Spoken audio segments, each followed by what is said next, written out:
Am I right, ladies?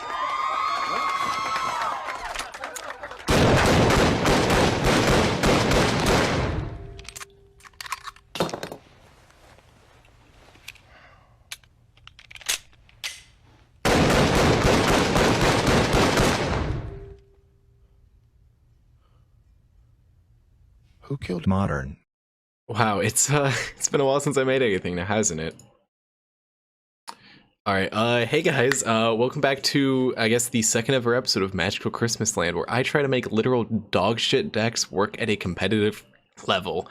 Today I got a real, what's it called, guy right here, spicy deck for you guys. While I was looking at prices for the card Vault of the Archangel on Scryfall, I saw that it had a printing in a set called Modern Event Deck 2014. Well, a bit of Googling later, I found this absolute gem of a deck dubbed March the Multitudes before the card was printed. And what March of the Multitudes is, it's similar to how Challenger decks are nowadays. Recently, there was a batch release for Pioneer, except this was for Modern. And well, after looking at this event, this event deck list, I had to try it. 2014 list, better time. But before we actually get into what the deck is, I just want to make it clear, paint you a picture of what Modern looked like in 2014. There's no monkey, there's no prismatic ending. The idea of a card being printed straight into Modern and not Standard was absurd. Never would have happened. Stoneforge and Jace never even have had a shot in Modern at this point yet. Both of them were on the pre-ban list, essentially, from, I think, Type 2 was the format's called. And they still haven't been unbanned yet. The new hot shit at the time was Journey to Nyx, releasing the next day after this deck. So we didn't even have Nykthos in, Devotion decks didn't exist yet. Deathrite Shaman earlier in the year just got banned for the first time. And unbanned actually earlier that year from the initial ban list was Bitter Blossom and fucking Wild Nicodle of all things. This deck, fetch lands, they're an iconic part of Modern, all 10 of them, but this deck came out before the ally fetch lands were even printed into Modern. And even though this seems like a very fair deck, we can't really call it a fair deck because this came out before the fairest Magic card of all time, Siege Rhino, was printed. And even just looking, this was mirroring a tiered deck at the time. Now, of course, similar to the Challenger decks, it's not exactly a tier deck. You're not just buying a tier deck for whatever this retailed at, which I think was $75 or something like that. It's mirroring a tier deck. It has a lot of the staples. Only a few of the expensive cards, though. The mana base was definitely not quite there. There was no shock lands in here, which even at the time, shocks were ran, they're still good. But looking at what else was played and what was considered tiered at the time, sure, you got Inquisition of Kozilek, this is classic. Path to Exile, still sees play today. But Honor of the Pure, Intangible Virtue, Raise the Alarm. Even better, Sword of Feast and Famine. Sometimes this gets played nowadays, but it's not because Sword of Feast and Famine, it's because of Stoneforge Mystic. Stoneforge Mystic is a phenomenal card. It's insane, how much has changed in 6 years.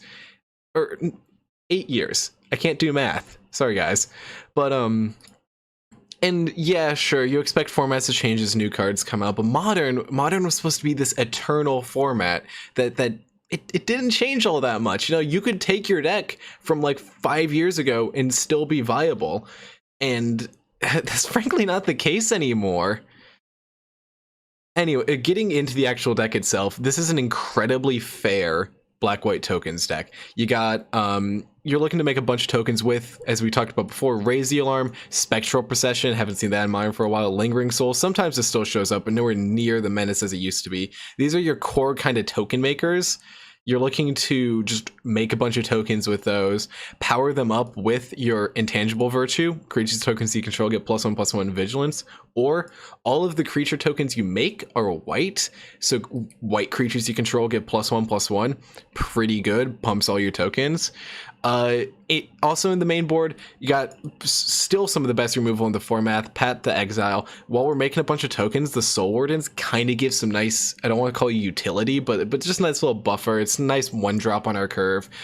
Inquisition of Kozilek and Tide Hollow Skull are also something you used to see play in Modern all the time, but you don't see it much more nowadays.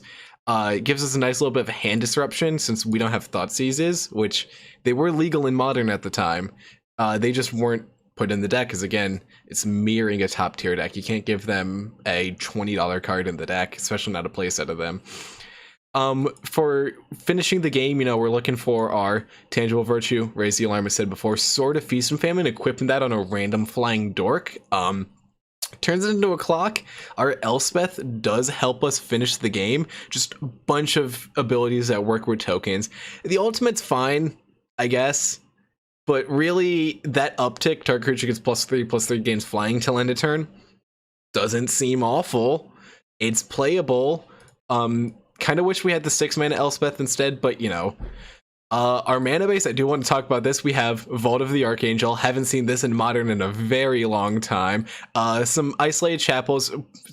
These Isolated Chapels in the Ortsov Painland, Caves of Kolos, you still see those in budget decks sometimes, but City of Brass, weirdly enough, is like only ever played ad nauseum anymore in similar like combo decks. Windbrisk Heights, I think I may have seen in a budget deck from Saffron Olive maybe, but like in a tiered competitive Modern deck, I haven't seen Windbrisk Heights in a very long time. It's a fine card, but I don't really like. I don't think it's that good for us. Frankly, I don't. I arguably, I think there are going to be points in times where we're gonna rip a Windbrisk Heights off the top, and I'm gonna just wish it was a normal Plains. Our sideboard actually. I'm pretty excited for the sideboard. Game 1, we're just going to eat shit and die. Like, I'm fully expecting that. But in the sideboard, we got some heaters. Burn Forge Tender is really good against, like, Obosh Red decks and other similar burn decks that are really popular in the format right now. And still sees play today. It's not at, like, still really good sideboard tech. Kataki War's Wage is phenomenal against Hammer Time, one of the more popular decks in the format. I think probably the most popular at this point in time. Dismember, also good against Hammer Time, can kill a bunch of random dorks. It does also just kill a lot of stuff in the format. Doesn't kill a Murktide, and frankly, if we get paired against Murktide Regent, it's path or bust for us. But you know, not everyone's perfect. We got Duress for Control, which is still pretty good in the meta right now. Relic of Progenitus is still just a good catch-all card for graveyards, and there is a lot of graveyard decks in the format right now, like just a lot of them. Ghost Quarter, Tron. I don't think Tron's as popular as it used to be, but you know, we might still run into it. It could still happen. We could also maybe bring it in against like the greedy 3-color control piles that don't play a lot of basics. It's no Blood Moon, but like it does something.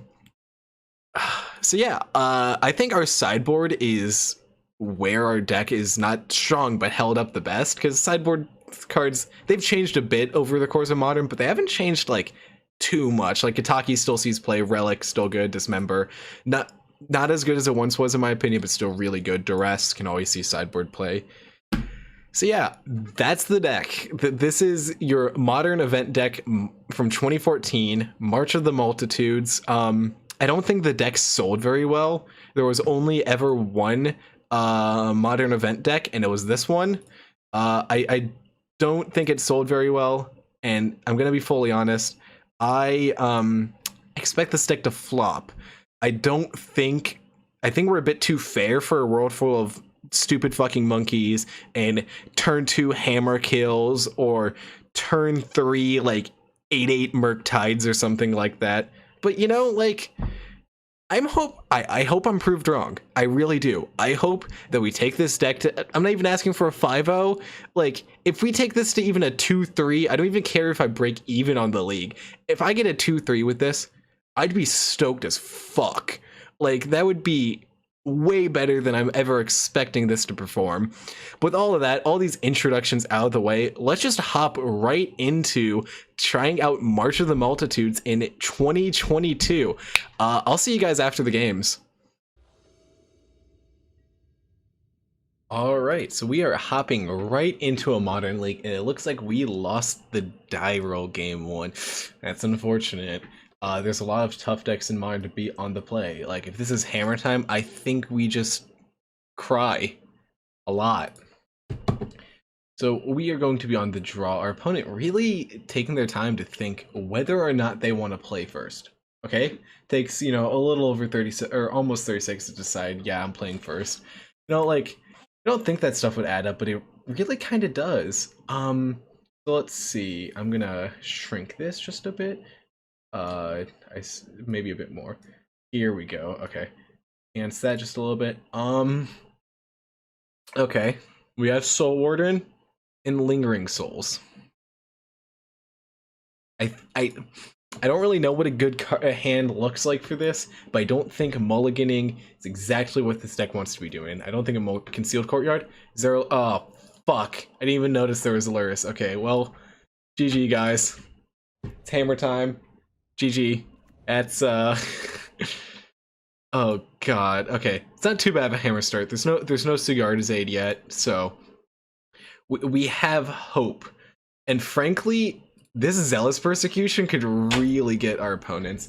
My cat is slamming my door shut, so I'm going to play a Soul Warden and just pass the turn and go open that real quick. Yo, I'll leave this open so dog too. Combat for our opponent. Okay, getting in with two 1/1s. They don't. I'm not trading in my Soul Warden for this, and ideally they just Stoneforge. Yes. Okay. This is fine, frankly. Ooh. Oh, this is tapping out for a Stoneforge. I'm more than happy with this. Okay. Oh, and another Zealous Persecution. Okay.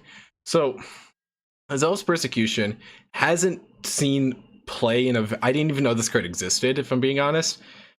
Till end turn, creatures I control get +1/+1, and creatures my opponents control get -1/-1. Okay, Springleaf Drum. My apologies if there's background noise. My cat is a little rascal and is cranial plating. That's okay. It's not a hammer. Is that what they grabbed off of the Stoneforge? No, they grabbed a hammer. Okay. Equipping it to the Stoneforge. Okay. So what I think... Okay, yes. What we're gonna do here is white, black, cast a Zealous Persecution, hit OK, block there. This doesn't feel phenomenal, but like we have a Lingering Souls to come off next turn.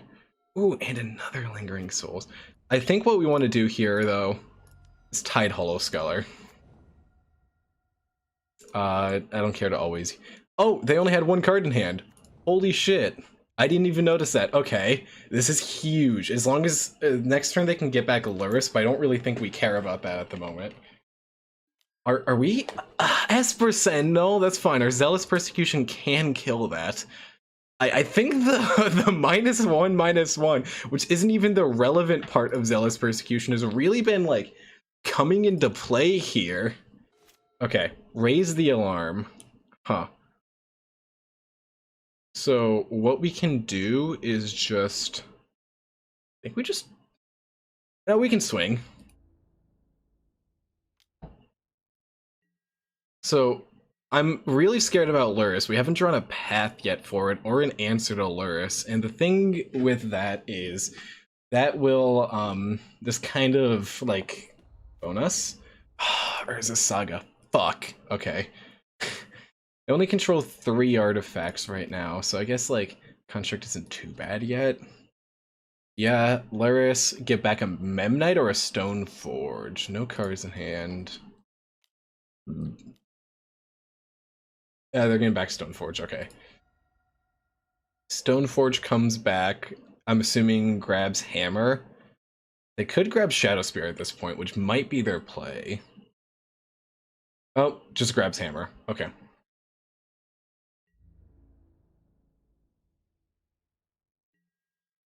Ooh, they decide not to swing into my open mana.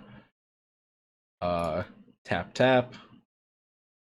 Yeah, take the one. Pay the one. I don't want them drawing any more cards because their top decks are a lot better than ours. Create some tokens. Pass turn. Another raise the alarm. I think we're gonna save this Zealous Persecution for their turn. And we're just gonna leave back the two soldiers as well. I want a 3/3 to block with. Their construct is going to be a 4/4. I think we just we can swing with a 2/2. It's an artifact creature too, interestingly enough. Kind of a Namva with our Tidehole Sculler or our Kataki. Ooh, are they chumping? Chump. Oh shit, chump opponent, please. Nope. Okay, no chumps. We tried. Okay. Now they can make constructs. Interestingly, if I get to Zealous Persecution, their Esper Sentinel will die, so their construct will only be a 2/2, which I'm more than fine with. Luris will be a 2. I really wish we drew a path for the Luris, because Luris scares me. Okay, another Memnite, that's fine. Again, we still have another Zealous Persecution. This -1/-1, like, really keeps this deck. I'm doing a hand motion over their side of the board. Really keeps that deck in check. Okay. So we're just gonna... They still don't have a way to equip Hammer, so I think this is fine.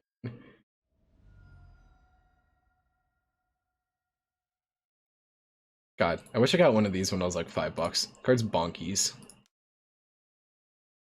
Okay. Attaches cranial plating. Oh, so they draw the card. Okay. Yeah, that's okay. I can't pay the 5. Interesting. So, okay. If we swing out and they don't block anything, do we just Zealous Persecution for the win? Okay. This will be 8. 8 plus 3. They can come back from that though.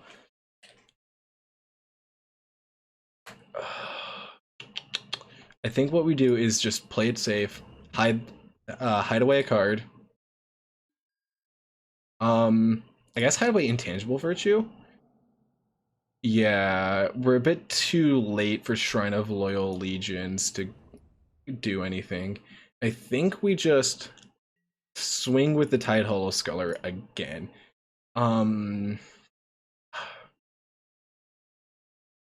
No, I don't want them blocking and getting another, like, double blocking, getting another hammer. In case they like have the Sigarda's Aid in hand. Okay, Urza Saga doing its thing. Now, I think we've hit a point where like they need to kill us very soon. Our clock, if they don't, I feel like they're going to aim to kill us this turn, and I don't think they're going to be able to.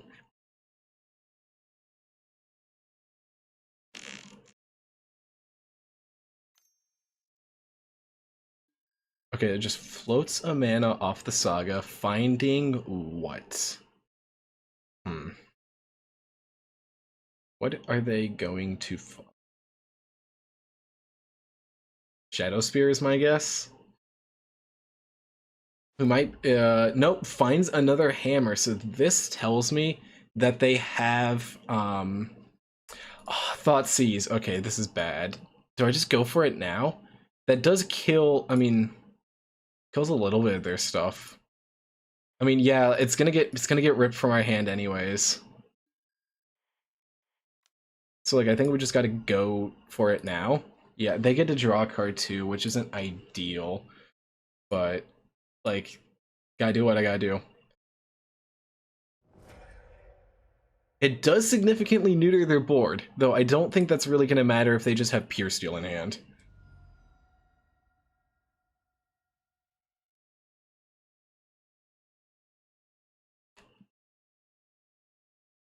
Now, Intangible Virtue could be really good next turn. I wish we didn't have to attack. Like, I wish there's some way to cast this without attacking first, because I would love to give everything Vigilance.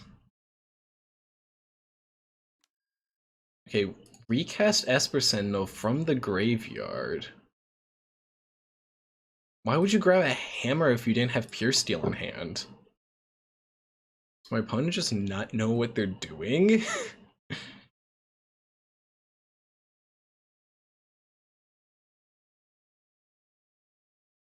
Hmm.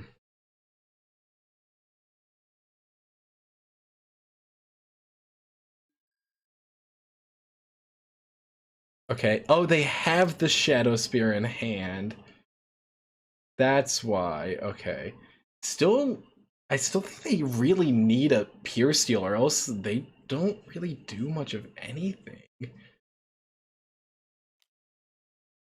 I feel like here it comes. Like, if they have Pure Steel, I think this is just over. Yeah, floats a white. Silent clearing makes another white Pure Steel. Game? Oh, no, just equip. Okay. Sure. So, okay.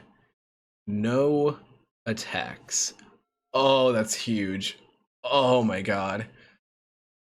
So, here's the thing. I could path Luris, or I can wait and path the, We're gonna cast Lingering Souls here no matter what. Yeah, deal me 1 damage. Hit me harder. No, I'm not gonna pay. They're gonna get to draw 2 cards, which I don't really like, but, like, I don't really have much of a choice. Yeah, we can cast a Lingering Souls from our graveyard, I'm aware.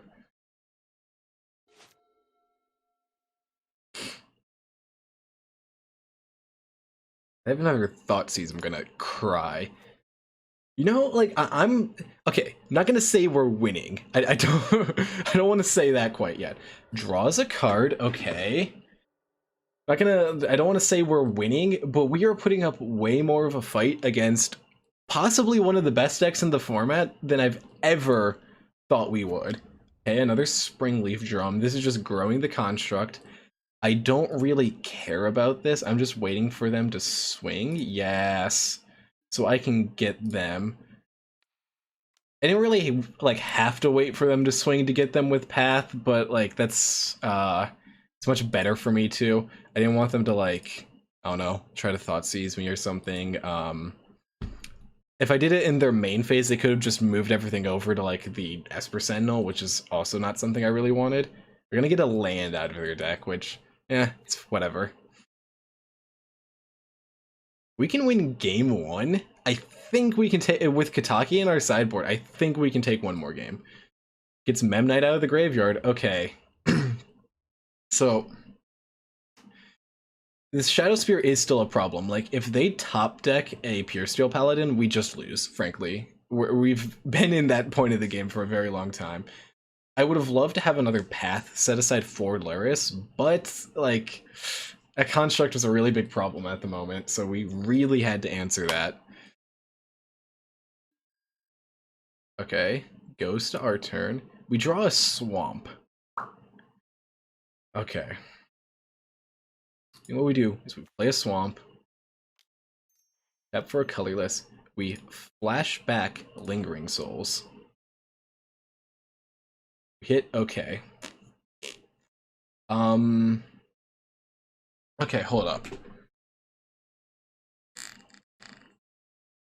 They have 5 cards in it. Like, okay, if they have it, they have it, right? If they have it, we're dead anyways. So they get hit for 4 in the air no matter what. I have a 2/2, and then I have 8, 10 on the ground. They can block 4 on the ground. They trade in their entire board for that, though. Okay, and we still have 2 blockers. So here's what I think we do. I could have paid, but oh well. We'll pretend like we're holding up a path. Go to combat. Swing with everything. Do I let them decide blocks first? Yeah, we're gonna let them decide blocks because we're trying to blow them out here. Trying to leave them with no creatures. And if they don't decide to block anything, or even like, okay, they're blocking some stuff here. Perfect. I don't know if we get them here. Play the exiled card without paying its mana cost. We cast our intangible virtue. You know, the Windbrisk Heights I was making fun of in the intro might be coming through for us. It really might be. Intangible virtue coming in. Oh, they're gonna equip the cranial plating to the Luris. Okay. To make it a 10-2.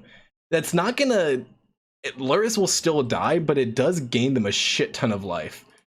Okay, so that combat just completely broke even.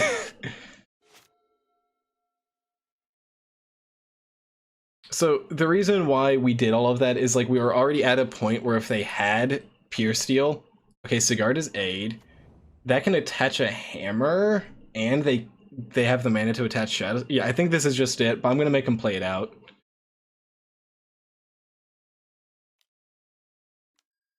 Okay, attach Shadow Spear. Combat. Actually, they gain 12, but I think we live. Yeah, attach hammer. There is a line where I think we definitely die, but I don't know if they see it. They might just think this is enough. Wait, no, this will leave us at exactly 8. Yeah, let me... I think I'm doing math right. Dang, these pain lands really fuck. If we were at one more life, we could have had it. Yep, does this leave us at exactly 0? Yep, this is exact C's. Okay. That's we put up a very close showing, like honestly, impressively close. Bring in the Katakis. I kind of like Dismember and Duress too. Like, I'm in the market for a Duress. I don't know. I think Duress is fine. Shrine of Loyal Legions, too slow. Zealous Persecution weirdly came in clutch there. That was... Whew. Sword of Feast and Famine, way too slow. Elspeth, also way too slow. Let's go down like two spectrals and I guess two soul. I don't think Soul Warden is very good in this matchup because like if they're able to kill us, they can kill us from 20. It's not gonna really matter. Our little incidental life gain is not gonna matter too much. We do get to be on the play, which is very big against Hammer Time. Ideally, I want some hand disruption and removal. I want like Inky Path. I'll even take Inky Duress Dismember. Well, I got 2 Inkies and a Duress, so we can just like tear their hand to pieces. I think I'm in the. I think I'm okay with this. I'm pretty set with this. Ideally, I draw another black source, preferably one that doesn't like hurt me a lot. Ideally, I draw another black source. Okay. Sigarda's Age, 2 Stone Forges, and a Memnite. We take the Sigarda's Aid. We can answer everything else, but we cannot answer that. Okay. They play their planes. They play a Memnite. And they pass the turn. Honor of the Peer, eh? Okay, so now this hand's kind of looking bad. It's not really doing anything, but we'll get there, right? We'll take a Stoneforge. Let me clear out all of this shit. Yes, they have 4 in hand. It's this 4. They have a Silent Clearing. There's a Saga. 3 lands and a Stoneforge. Not really scared of that. Urza Saga is a scary...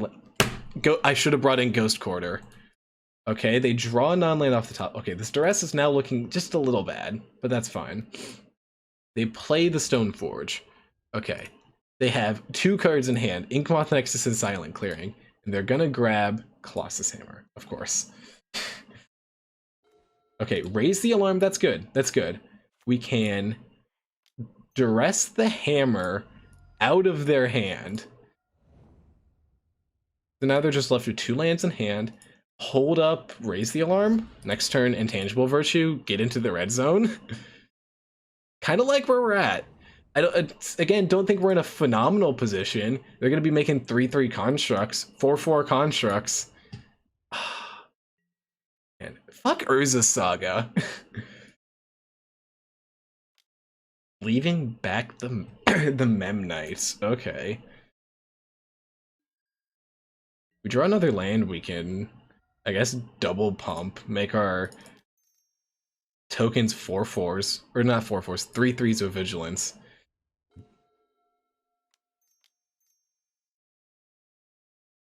They did play the Inky. All they have in hand is Ink Moth. Their construct's gonna be a 4/4, could possibly be a 5/5. I'm not gonna swing into that until I'd rather leave my stuff out to block it.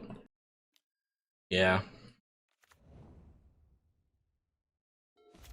So, you know, like, Kitaki would be a great top deck right now. Kitaki would be a really good top deck right now. They're gonna get a Shadow Spear with this. Play the land, equip Shadow Spear, get in the red. Yeah. Play the land. Am I a psychic or what? I've played against Hammer Time quite a bit. Let's see. Yep, equip. Get in the red. A 7/7 off of a land. This is, like... I don't think we win by chump blocking a lifelink trampler. We win by top decking, I guess, Kitaki. Exactly. Path could be fine too. Or another intangible virtue. Sure. I have 1 card in hand, and it is an unknown. So let's see. We can block... Like... I think we're still just dead next turn.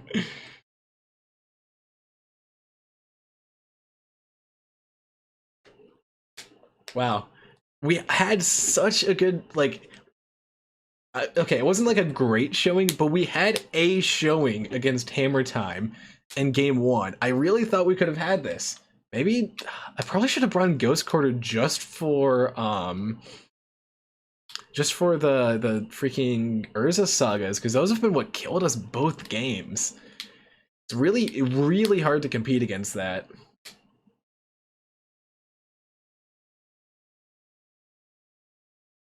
Yeah, okay, so we're gonna soak up 9 damage total, but I don't think that's enough. Just block there. I move to Cry Step and die? Even if we top deck Kitaki at this point, I don't think it's enough. Yep, they turn on their Ink Moth, get in a bit more, 1 more damage. This lethal? I haven't done the math. We're at 1. We're at 1. Okay, we're gonna give it a draw. Alright. And then crack their Silent Clearing. Bob. Hey, maybe they're running a 33 cost card in their deck. They can just 33 themselves. Okay. We're gonna play Intangible Virtue Tron Assembled. We all knew this was the real hidden goal. And then we're gonna tap for a green for our spicy sideboard tech. And that's game. Wow, that every time's rough. It's a really rough matchup. Let's just hope we don't run into Hammer for the rest of the league. All right, match 2 of our league, and we won the die roll. This is huge, guys. I feel like so much more of a winner already. Okay, we got Shrine of the Loyal Legions, Zealous Persecution, some Tide Hollow Sculler, and Raise the Alarm. I think we can keep this, right? Like, okay, a good hand with this deck looks like a shit hand of an actually good deck. Like, if I knew my deck was good, this would be awful. But for this deck, this is pretty good. Playing against zombies. Okay, that's a spicy. Ooh, okay. I thought I was the spicy deck. Zealous Persecution could be good. I think what we want to do here is get out a little bit of a brick wall. Just a 2/2. We're gonna Tide Hollow Sculler. Man, I wish we had a Wasteland Strangler. Okay, double Abrade, Carrion Feeder, Crypt Breaker, and a Liliana. I think I'm not really scared of the Carrion Feeder yet, so I think we take the Crypt Breaker past the turn. They will probably just abrade my Tide Hollow Sculler. Man, a bunch of like weird format staples. Abrade wasn't even around in 2014. I never had the words abrade my Tide Hollow Sculler would have meant nothing when this deck was actually made. Oh, just rips a Goblin Bombardment off the top. That's fine. Still not really scared yet. Okay. I want to get this going and maybe try to like bait out their Abrade. And they only have 4 cards in hand, and we know what those 4 cards are.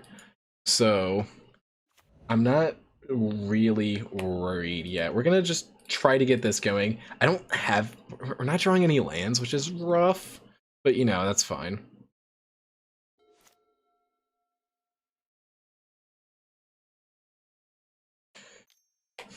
Okay, Shambling Ghast. Great thing to rip off the top. This can kill our Tide Hollow Sculler. Carrion Feeder. Another great one to rip off the top. Yeah.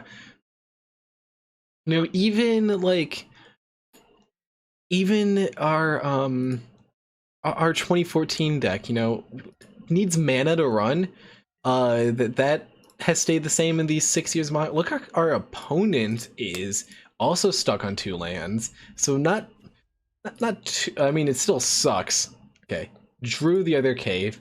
I think what we do here is just pass the turn. Do we? Yeah, we just pass the turn. Hold up, raise the alarm. Hold up our Zealous Persecution as a combat trick. Oh, Theo came to say hi. Alright. Let's see if they try to abrade our Tide Hollow Sculler. Oh, they just drew another Crypt Breaker off the top. So, I'm honestly really okay with that. Because what we can do here, block here. Okay, and then before damage, try to Zealous Persecution.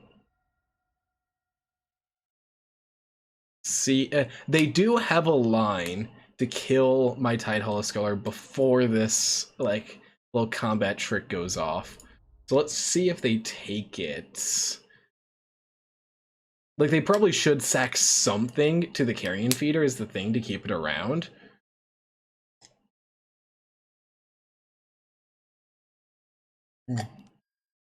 Okay, they're gonna draw a card and lose a life.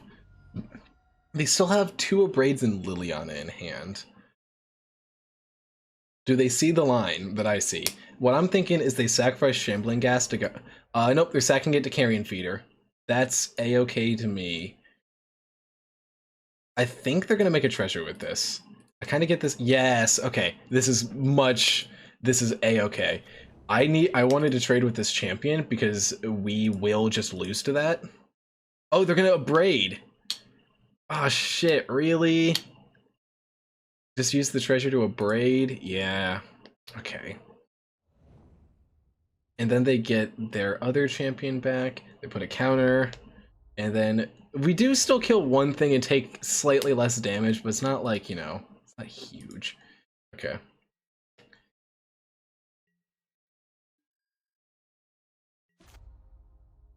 We draw a land. Path is huge. I'm just doing this now. I don't want it to grow anymore. We're pathing that. Giving them a basic, maybe a bad thing, but they have 2 cards we know about in hand, and one of them is a 4-drop. So I'm not really concerned. And then we're just gonna pass and hold up, raise the alarm. We can, if they don't play any zombies, we can just double block a carrion feeder. And again, I'm not really concerned about carrion feeder all that much anyways. Not yet, at least.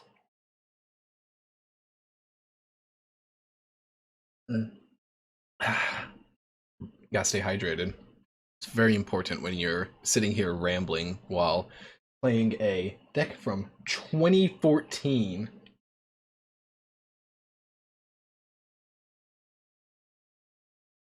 Ooh, they lost connection and rejoined.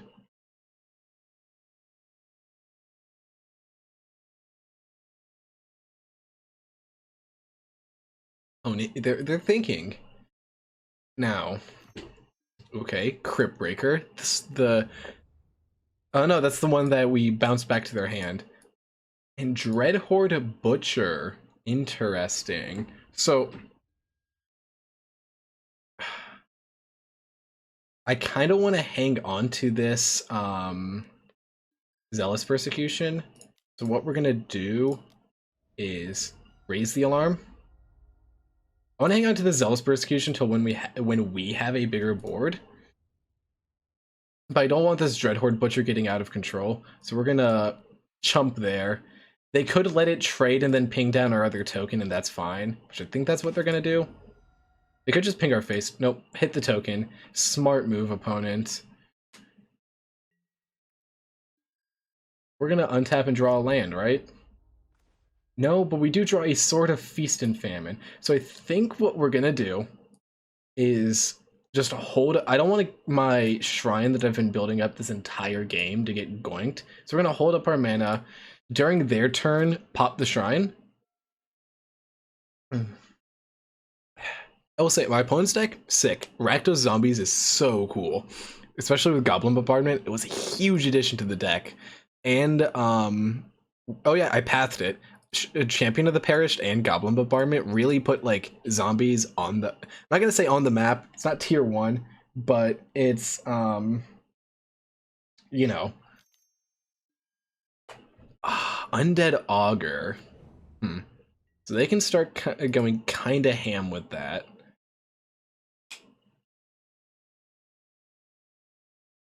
Do I care about taking 3? I think the answer is no. I think we take 3.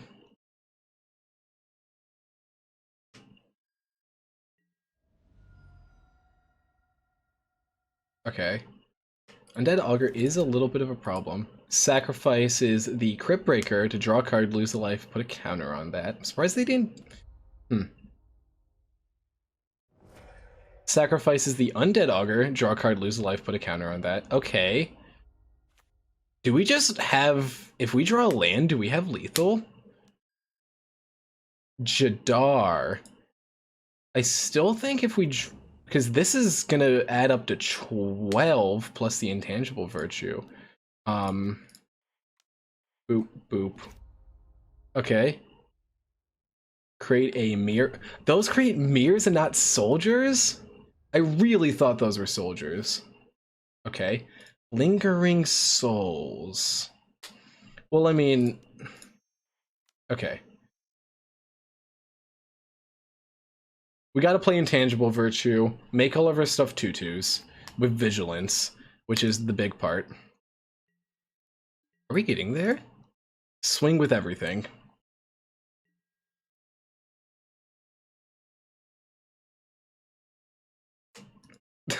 Chumps? Okay. Down to 4. Holy shit. And this sort of Feast of Famine can come in huge.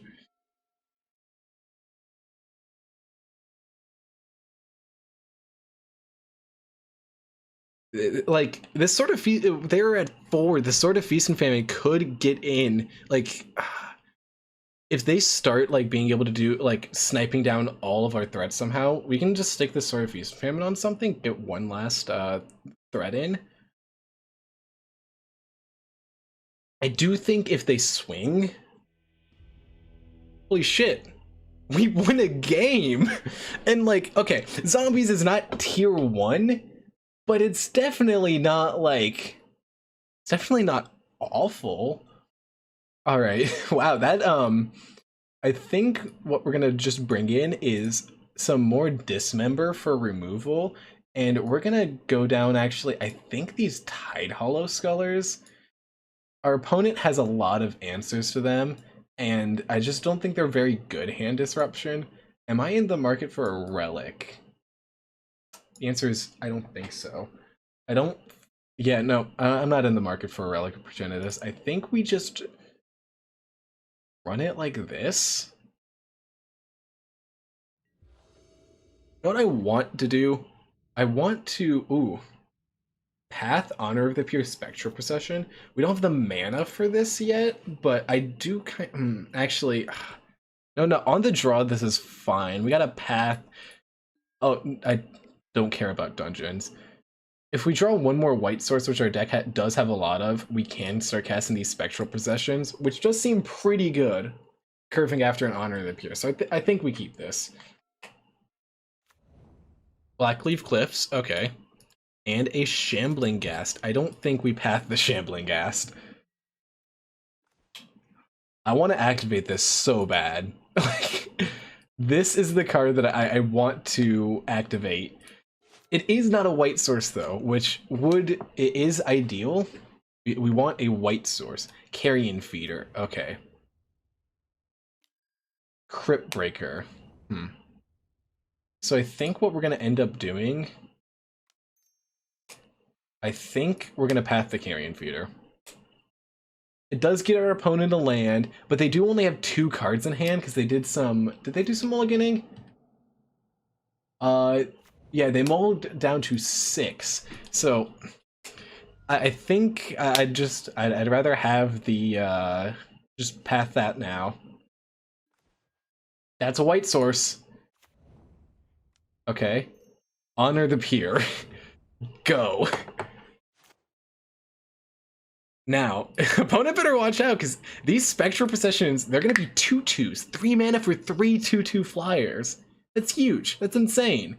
The value. Yeah, it is 3 white mana. But, you know, that's fine. And we can curve Spectral Ooh. Oh, no, that doesn't matter. These already come down as 2/2, so they're going to have to sacrifice, like, their board for it.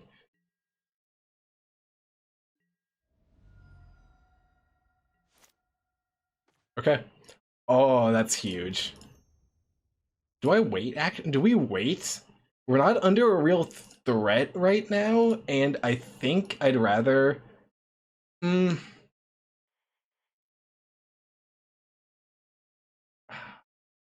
mean, like, there's no real point in waiting. Caves of Kolos. Spectral Procession. 3 2/2s. What are you gonna do, opponent? I could next turn play Vault of the Archangel and then play Intangible Virtue. Because then what I can do is just start using Vault of the Archangel, give all my things lifelink. Yep, discard a card, created a... Should I have discard a card for that? Yes, they discarded a Blood Crypt, so it looks like opponent is flooding out a bit. But hey, you know, we take those. I'm gonna be frank, I did not know this zombie token existed. It's kind of badass. I'm digging it. And hold up, let me, like... show preview panel. Look at that, that's so sick! Damn! Eldritch Moon had some sick art. The, like, what's his fuck? The racist guy, Cthulhu stuff. Plague Belcher, okay. They don't have a, or they do have a sack outlet, okay. I'm still not too worried about it yet. What's the, like, Cthulhu guy? I forget his name, but, okay. Oh, Dismember is huge. Okay. Especially because we drew I should have played Vault, or I don't really think it matters. Okay. We're gonna play Intangible Virtue. So we can just play this next turn then when I'm actually able to activate it. Okay. And I think I'm gonna take less damage for doing that. Yeah. I think I want to do this now. Just dismember that now. Make them sacrifice with it, or make them use their like sacrifice with Plague Belcher or Goblin Bombardment. I mean, ping me for one. Are we? Combat swing for 9 with vigilance in the air, unblockable, bringing them down to 8. Holy shit! We have lethal in the air next turn. And if God forbid something happens to our board, we have the ability to rebuild, and we can gain life with the Vault of the Archangel. This is working out, frankly, way better than I ever expected. Our shitty token beats are getting there. Honor the Pure, Intangible Virtue. Honestly, 2 mana, like enchantment lords. Okay, not enchantment lords. Anthems. 2 mana anthems. They're not bad. Jadar. Okay. So I'm not really scared still, because we're gonna gain, even though they goinked one of our spirits, still gonna gain 6 life next turn. And if we do find just another anthem, we just we do have them if we just find another anthem. They could sacrifice 3 creatures to deal 3 to one of my things in response to an anthem. That doesn't feel exactly good for them. We're gonna see what they do. I'm gonna swing. Okay, before damage. Undo. I think actually, as much as I want to Vault of the Archangel, I think what we're in the market for is just making 3 more 1/1s in case like something happens. I don't think my opponent's zombie deck is running Damnation, so I think we're safe on that front. Pass the turn. And honestly, even if something does happen, we do have this Raise the Alarm, which isn't the best. They're not flying, but it is still a clock.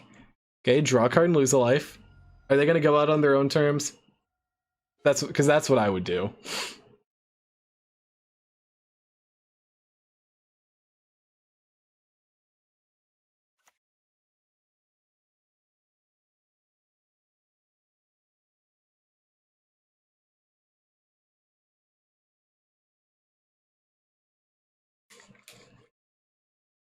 Opponent taps 5. Oh, that's a problem. Meat Hook Massacre -3/-3. Okay, shit. Good thing we killed that Plague Belcher. I never even thought about Meat Hook Massacre. Okay. All right, so we're gonna lose a shit ton. I'm just gonna F6. I don't have a response this turn. Okay, 6/5. That's not awful. We're not in the best of shape right now, but we're not in the worst shape either. Isolated Chapel. Off the top. Perfect timing. I guess just hold up, raise the alarm. Did not expect Meat Hook Massacre. Our opponent is almost out of cards. And one of those cards was a land, which is what I love to see. Gravecrawler. Can't block. GG. No cards in hand. End step. Make sure we do it. Raise the alarm. Create 2 1/1s, which are 3/3s with vigilance. Opponent's at 6. Did we get there? Opponent. Are they scooping up? We won a match. Not even... It was not even like we won a single game, which is honestly what I only expected the sec to win maybe a game. We won a match 2-0. Maybe modern event deck March of the Multitudes tokens is better than I thought. Probably not. I don't want to get ahead of myself, but you know, who knows? Sweet, we take those.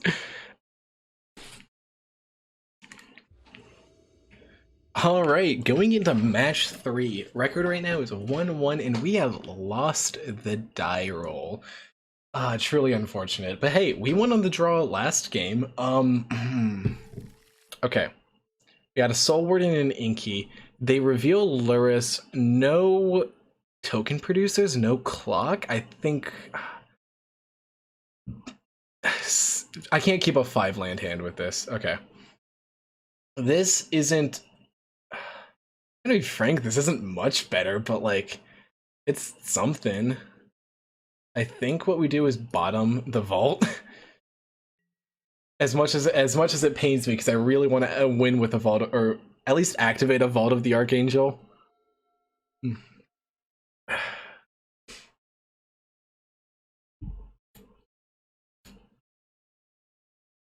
Opponent, Den of the oh, I should have at least, or they revealed Luris, right? Yeah, okay. So it's probably MH2 Rakdos, some like generic, oh, look at me, I'm gonna play every good card printed in Mon Horizons 2.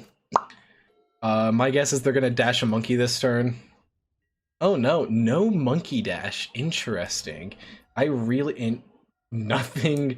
Okay. What is my opponent working with? Let's take a look see, shall we?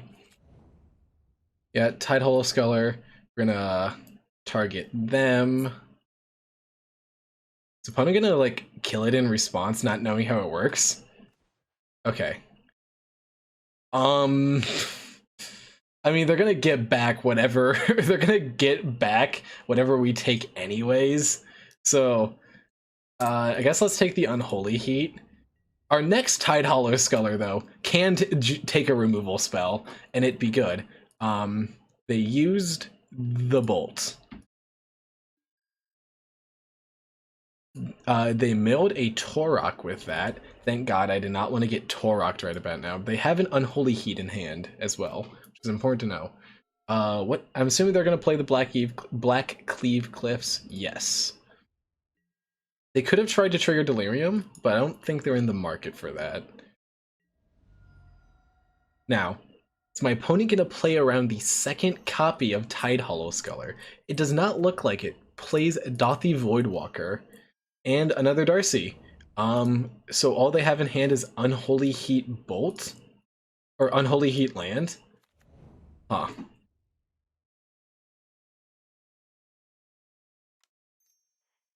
I mean, this blocks for now.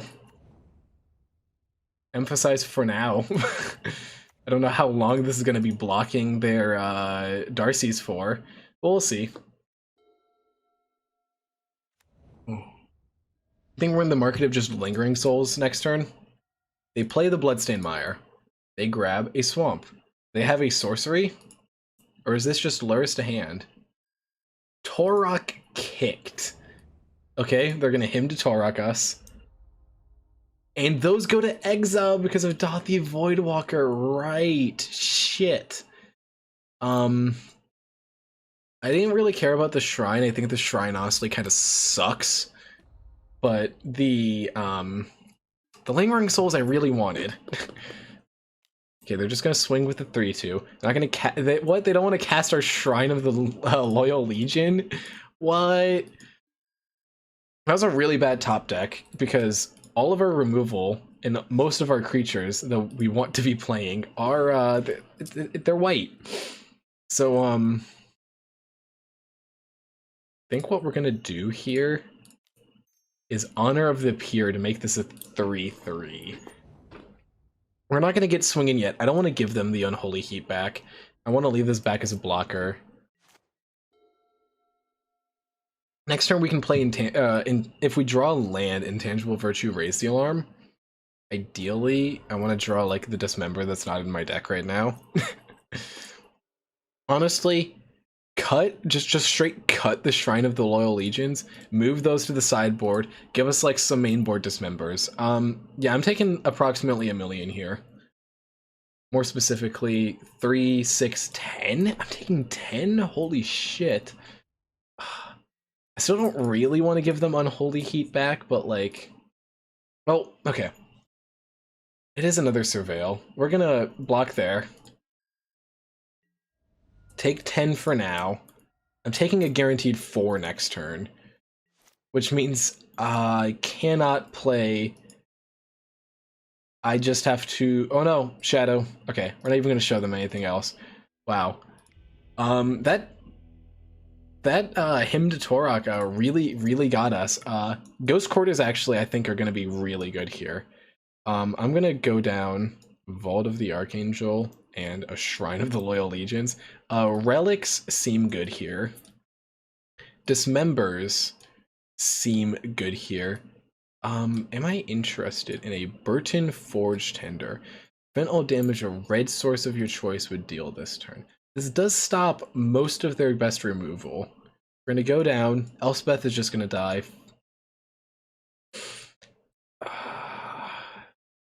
Pro Black is relevant. Soul Warden actually I think is fine here. Tide Hollow Sculler I feel like is just awful here, frankly. Wish we had some Thought Seizes. That'd be, oh man, I'd love a Thought Seize. 25 lands feels like a lot. I'm gonna go down City of... I feel like if I'm gonna go down anything, it should be a basic and probably not a plane. So we're gonna go down Swamp. Actually, no, we have so many white sources, we'll go down to plains. Spectral Procession seems good. Maybe we just do some like token trimming. Let's cut the other shrine. The card seems bad, and let's also trim a Zealous Trim a Spectral Procession. It's slow. It's not too great. Okay. We are on the play too, which is huge. Ideally, I want like an Inky. Inky is very good. Maybe I should have just kept that first hand. Okay. We do have Dismember, which is nice. We're in Tapland City, baby, but we do have Dismember. We don't actually have any token production, but I still think this is a keeper. We can kill a monkey, which I think is very important. Let's start with the caves. Go.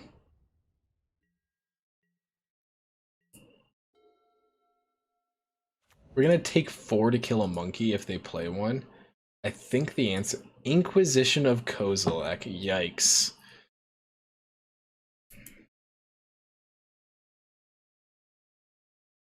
Yeah, you know, like, maybe our deck would benefit from a companion. If we cut Elspeth and Sword of Feast and Famine, we can play Luris.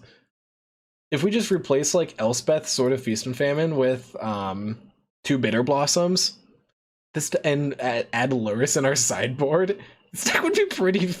I'm not gonna say gas, but it wouldn't be bad. They take Zealous Persecution. That's real interesting. And a Mishra's Bauble. And another Mishra's Bauble. Okay. No cracking of the bauble right now to see what I'm drawing? Okay.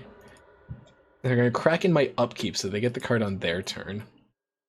Well, that's nice.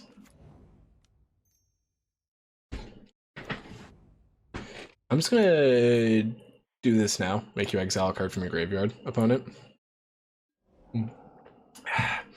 And now we're gonna continue living in Taplands. Starting next turn, we're in Tapland City. We're gonna pass the turn. Yep, you crack those. You crack those baubles. Draw 2 cards, because that's... Honestly, I don't really mind Bauble. I know there are some people who really fucking hate Bauble, but I don't mind it. I also play Is It Murktide normally, so I guess I'm biased. Shinka. Okay. Dashes the monkey. We are going to be taking... Oh, shit. Okay.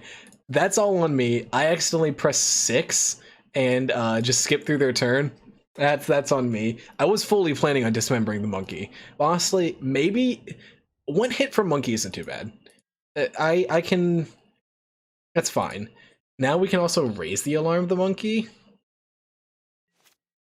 They can give the monkey first strike, but that means... Or, no, they're not gonna be able to if they dash it. Inquisition. We're gonna respond to that. With a... Raise the alarm. Try to monkey us now, opponent. I'm assuming this takes our Dismember. Yeah, takes our Dismember. Try to slam another threat after that. Might just crack... I don't want to crack this relic yet, but I'm thinking about it just for a redraw. Because, like, this, It's not really doing like it's helping control the graveyard, but they're really playing around it well. Okay, hardcast the monkey and a Dragon's Rage channeler. Okay. Another raise the alarm actually is not bad. What we're gonna do is intangible virtue. Make you exile a card from your graveyard. And I think we swing here. They can't give first strike yet, and like if they trade with monkey, I'm happy with that. So we're just gonna swing, yeah. Hold up this relic of Progenitor just in case they somehow turn on delirium. And yeah, no, we're gonna I think we double block the monkey here to make sure it dies.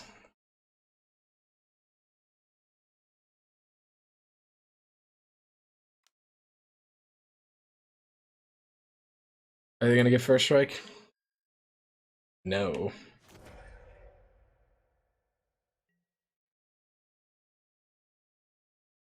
Opponent. What are you casting after that? Oh, just put Luris to hand. That's fine. Cracks a Bloodstain Mire. They have a Luris in hand. Stomping Grounds untapped. Another monkey. Is that why they were so willing to trade their monkey in? Yep, just another monkey. Okay. We draw a kind of useless land. We're gonna exile something from their graveyard, play a land, and yeah, I still think we attack. They can't give first strike. I'm fine with them trading with their monkey if they want to. We have this other raise the alarm as backup, which is nice. And now we can crack this relic anytime they look close to setting up delirium. Opponent. 4 blocks, we're gonna raise the alarm, the Squeakquel.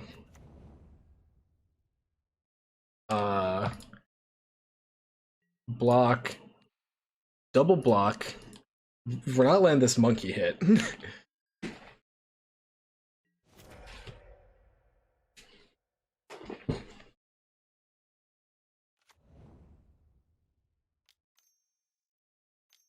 Opponent is gonna cast Luris. Cast a Luris. We're gonna respond to that by paying 1, exiling the graveyards, drawing a card. Sword. We have enough mana to just play and equip this too. Oh, and the Forge Tender. Okay, I think what we do though is play the Sword of Feast and Famine. With 2 cards in hand, this is a little huge. Equip the Sword of Feast and Famine to one of our dorks. And I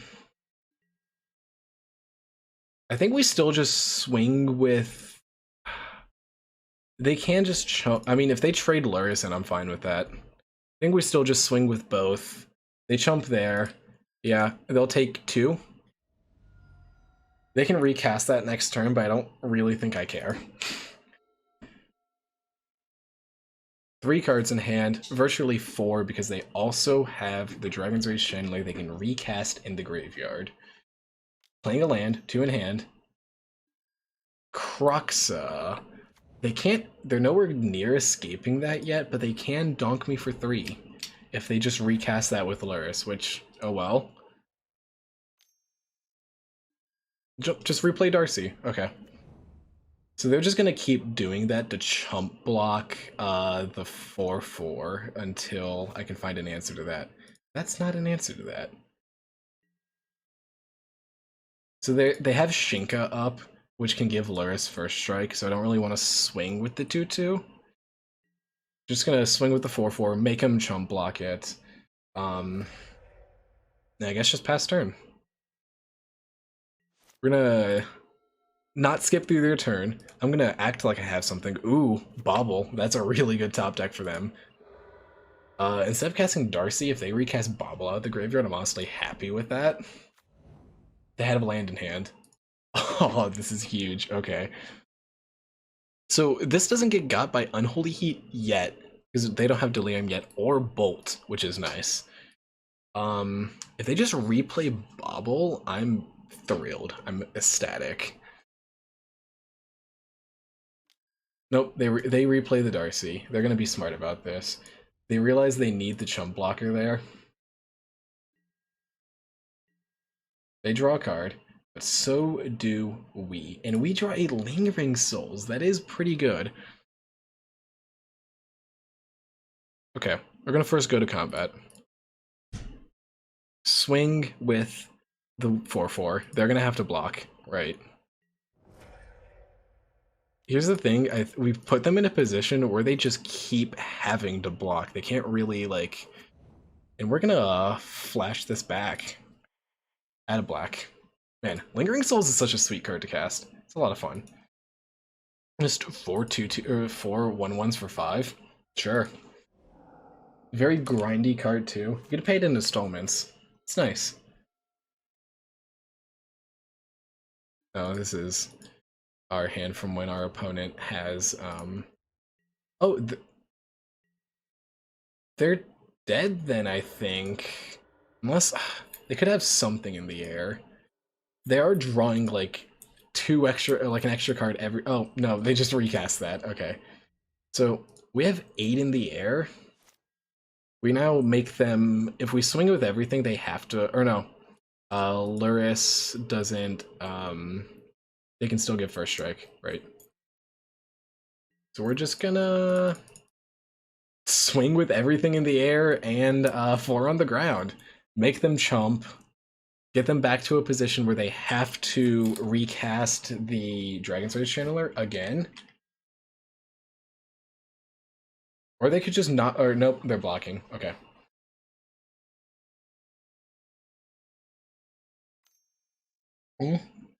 Unholy Heat on the 4/4. Okay. So what they're looking to do is flip a sorcery so they can get Delirium after this resolves, so that they'll trade. But if they do that, I'll... Wait, did I miss lethal? No, I don't think so. They flipped another artifact. So, it doesn't trade. We're gonna play a Soul Warden, and then... I think what we're... actually, I don't think we need to put it on on one of the flyers yet. We might have to next turn, just to make sure it gets through. They're gonna crack? Yes! Okay. That was an impressive showing for our deck. A genuinely impressive showing. Did I bring in Ghost Quarter 4 again? I brought in Ghost Quarter for something. I mean, like, it's good against, like, their Shinkas and stuff. I can't actually remember why I brought that in, but honestly, it's not bad. Alright, we are on the play for match 3. I can't believe I took a game off Rakdos, like, MH2. Okay. We are in a bit of Tapland City, which is not a place I want to be, but we could just rip a plains off the top. Den of the Bugbear, and a Dragon's Rage Channeler. Okay. Opponent is really like... Alright, oh, that's why I brought in Ghost Quarter for Den of the Bugbear. EE on 0. That's terrifying. That's genuinely horrifying. Okay. Dismember, eh? So I think we just isolated Chapel, tapped, and passed. I'd rather be able to, like, play City of the Relic and hold up the threat of activating it plus path. Or, like, I'd rather just play Relic, hold up threat of activating it, and also hold up path than, you know, wait around, like, this turn play Relic, next turn play a tap land, yada yada. Maybe that's just wrong, though. I'm fine getting hit by one monkey. One monkey hits fine. And opponent finds Caves of Kolos. I would have liked that quite a bit. That's fine. They peek at our top card. It is a Windbrisk Heights. Huh. That's interesting. I don't think we can afford to Windbrisk Heights this turn, because I really think we need to hold up this path for the monkey. I'm gonna make him do it now. Exile card from your graveyard. They could go Thoughtseize. They could Thoughtseize, like, take my path, and then play monkey. But I do have 2 removal spells in hand, and if it comes down to it, I will take plus the City of Brass 5 for this monkey. Ooh, that was crunchy. They mill. Oh, thank God, they milled a Thoughtseize.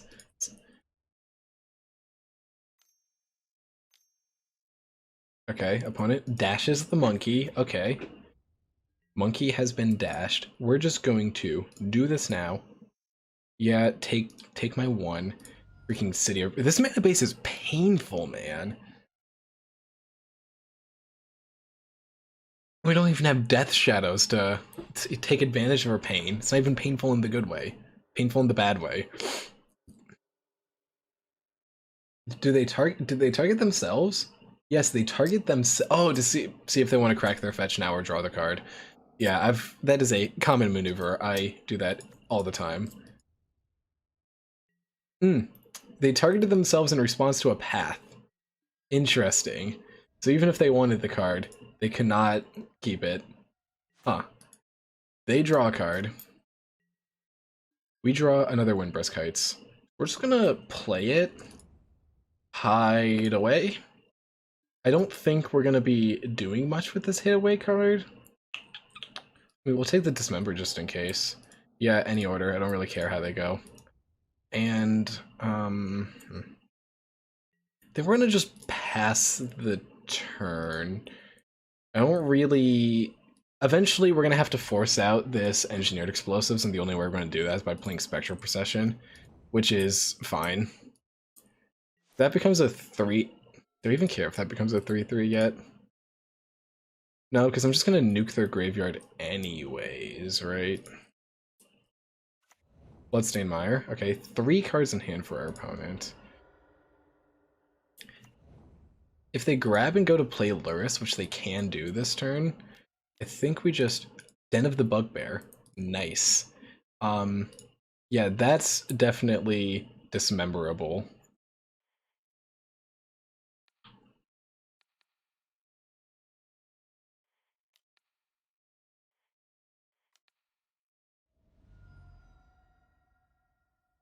I think my opponent knew about the... Or no, they did not know about the Dismember. They float a red from it. Okay. They could bolt me, take me to 3 this turn, which, like, right now, which I'm fine with. I mean, I'm still going to use my Relic, just, like, for the sake of using it, but I don't think it's going to matter because they have, like, 3 lands in their graveyard. Okay. Oh, man. Path for the, Another path... Are we just going to win by playing a control game? Okay. We're going to take Lingering Souls. Frankly, this is what I was talking about when I said there is going to be a point in time where I'm going to draw this Windbrisk Heights. I would rather just have the Plains. This is what I'm talking about. So, we're not going to use this path on the Dragon's Rage Channeler. I want to save it for the Luris. Okay, if they've been an instant here, or a creature, that works too. I'd rather save this path for when they go to get Luris.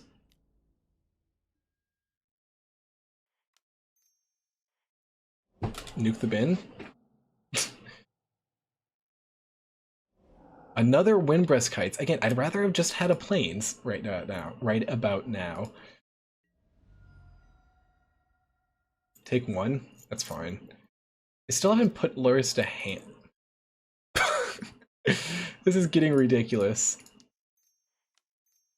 We're gonna cast a Spectral Procession. I want to force them to use the Engineered Explosives, because we can't, like, our deck's not gonna work if they're just holding that over our head. Okay, we're gonna take, I guess, another an intangible virtue. I just realized we have the full playset of Windbreast Kites right about now. It's hysterical. I'm gonna crack EE. Crack the treasure, crack EE. Okay. I don't know why they cracked the treasure for that, but it's fine. I have 8 card type in their graveyard. They can just play EE for 0 again if they play Luris, but like... we don't actually have any token producers right now, so... Den of the Bugbear, fired up. Okay. We will path that. 2 cards in hand. We might just die to this 1/1 Dragon's Rage Channeler beats. We can't get a clock on board. I mean, yeah, you might as well float a mana from it. You can use it for the spell bomb. They fail to find interesting. So if we draw a Ghost Quarter, it's a strip mine, but I think all of our Ghost Quarters are on the bottom of our deck. They are tapped out, which is nice. Oh my god. Honor the Pure. Okay. Intangible Virtue. So now if we draw tokens, any token producing stuff, they're good. I don't know, I don't even know what I'm hoping to draw here off the top though, like I think... oh, of course they have a monkey off the top. Their clock is improving and ours is staying stagnant. Tapping 3 mana for Kolaghan's Command? Yes. Make us discard our 4th Windbreast Kites that are doing nothing. Discard. We go down to 3. And they oh my god, Lingering Souls would have been so good here. Oh, that's upsetting. Burton Forge Tender. Sure, we're gonna play it. It is a 2/2, which is nice. It does sadly just die to Pyrite Spellbomb. We'll see if they see the line though.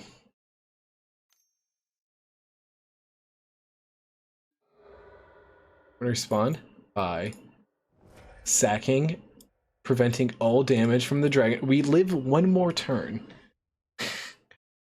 Provided they don't have any sort of burn or anything in hand, we have 1 last turn to stabilize. I don't think we're going to.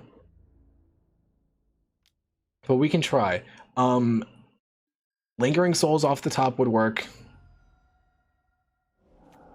Okay, Ghost Quarter. You can take Ghost Quarter. You're legally allowed to do that. Dothy Voidwalker. So now Lingering Souls off the top won't even help. Goes back to your hand. We're gonna give it 1 more draw. Let's see. Raise the Alarm. Does that do it? The answer is no. So we're gonna tap that and die. Wow. Game 3 was rough, frankly. That was kind of rough, but you know, hey, when you play every single MH2 card in the game, it you know, and being able to recast them off probably the best creature in the format, Luris, it's pretty good, I heard. I'll see you guys in the next one. All right, we are back, match number 4, and we do win the die roll, which always a positive to see. Playing against Sad Bruce Lee. I think we keep this. We got Lingering, like, we do need to draw 1 more land. We got Path and Inquisition to keep us alive while we're waiting for that 3rd land, so, like, we're fine. Ideally, like, turn 2 Honor the Pure, we rip the land off the top, and Lingering Souls turn 3. GG. Win from there.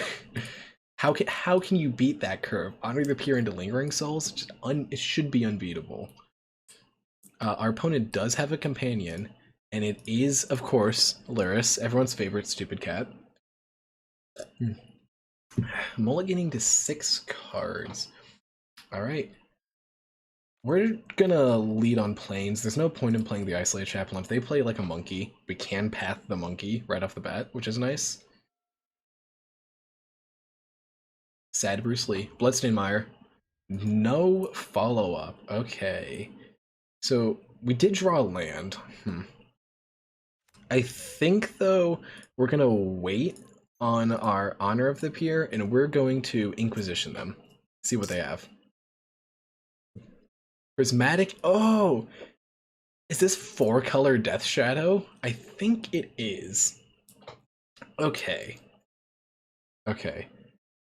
So I don't really care too much. I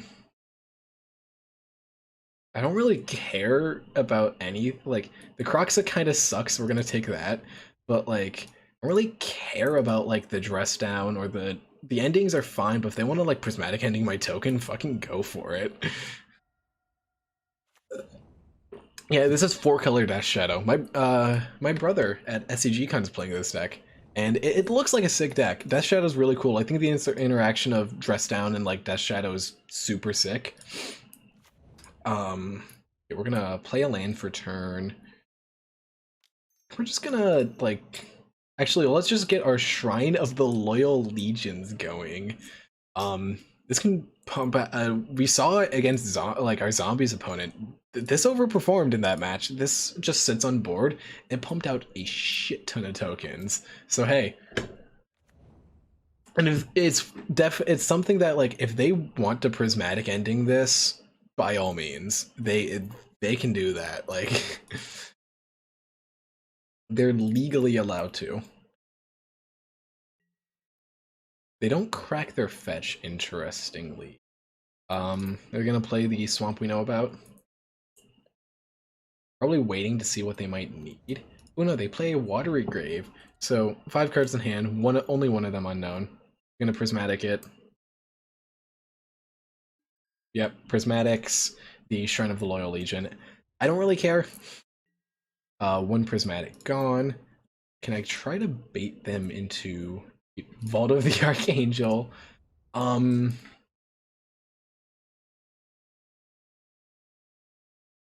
I am kind of in the market for just casting a Lingering Souls and just passing the turn. Yeah, I know I can cast it from my graveyard. Thank you, Moto, for showing me that. What's in my exile? Oh yeah, the shrine. Just got put there. Opponent. Still not cracking their Bloodstained Mire. I do feel like they're waiting to see if they, to try to figure out what mana they need.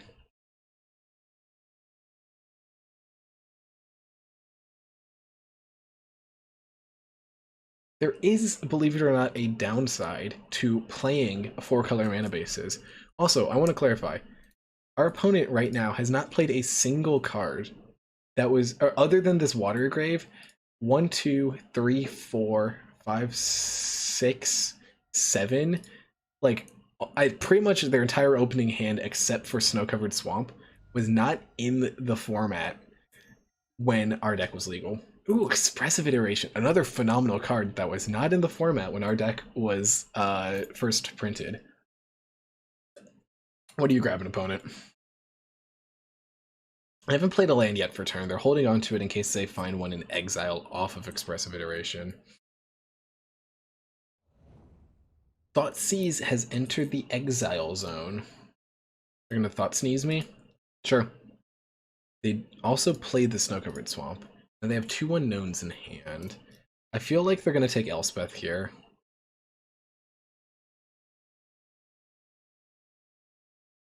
If they don't take Elspeth, we're slamming it next turn. Like, we're just gonna slam an Elspeth. Hope that gets us there.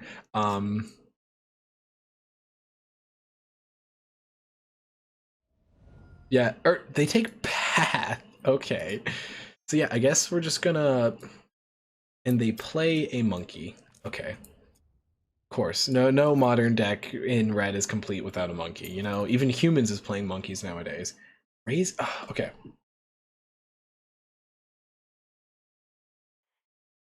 I think what we actually do, honor the pier. White creatures I control get +1/+1, and we're going to swing. We have this raise the alarm in hand. If they escape Croxa and I have to discard Elspeth, I think they're in the market for trying to escape Croxa next turn. We do have a clock in the air. Now, Croxa is a pretty big beating on the ground. 1, 2, or 8. This gives +3/+3. We'd be 1 short of lethal next turn if they escape Croxa. I think we're gonna, if they escape Croxa, yeah, we're gonna do. How many cards are in their graveyard? They have 6 cards in graveyard, so they can escape Croxa no matter what. If we do this or not, we're gonna not let them hit us with the monkey. Block here. Now, if we draw a land, we do get to Vault of the Archangel, which means their blocks with Croxa are a lot more difficult because they can either trade it in or take 6, which is, I think we're, I'm not gonna say we're in the best condition or best position. English is hard, guys. I'm not gonna say we're in the best position because they are gonna have a 6/6 and 4 cards in hand. We have no cards in hand. They could also, I could see this as a line for them, just prismatic ending the Honor the Peer. Wouldn't be bad. Like, it'd be kind of bad for us. I wouldn't necessarily like that. Okay, blue. Oh, expressive. They have not played a land yet for turn, so they can get the redraw off it. Death Shadow is a live draw for them right now too.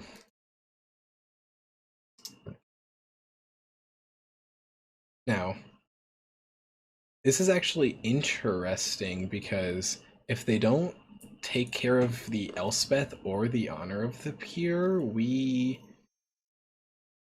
get to lethal them next turn. Crack, peek at my top card. Okay. I'm assuming they're gonna exile the Honor of the Peer. Like, I think they have to at this point. They did tap 2 mana.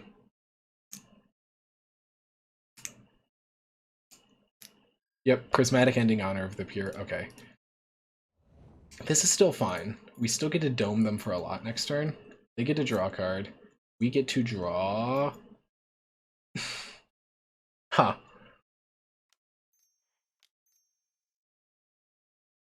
Intangible Virtue? Dome them for 6? I don't know how they get out of this. Like, they have to kill us this turn now, or wipe our board. They could do that. That would be bad.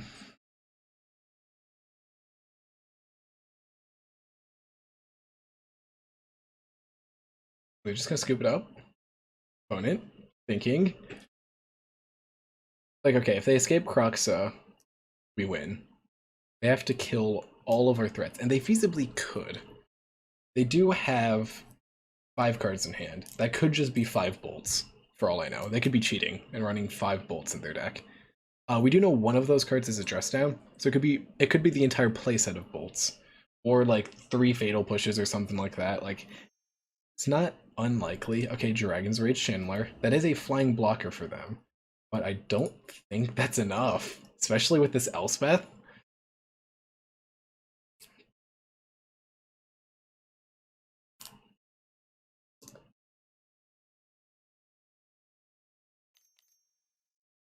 Cycles a dress down, gets the surveil. I think at this point they're just trying to, they keep it on, nope, they put expressive in their graveyard. Okay, trying to find a removal spell so that they can stay alive, but we got there. Taking game 1 against Death Shadow, that is huge. Okay, bring in relics. I guess dismembers aren't bad. It doesn't hit a Croxo, which kind of sucks, but it doesn't really, like, not awful. We're gonna go down. Okay, going down. Okay, we'll go down 1 Tide Hollow Scholar. I'm not super sold on it in this matchup. They do just have a lot of removal. We'll go down a Spectral Procession. Shrine is just going to eat a it does eat a Prismatic Ending, actually. Soul Warden. Eh. Not really sold on the card. We'll go down a spectral. Okay. We'll run it like this. I could very well just be sideboarding awful. There could be an argument for duress, but you know, I don't think they run enough non-creatures. Like, I'm just gonna eat a removal spell.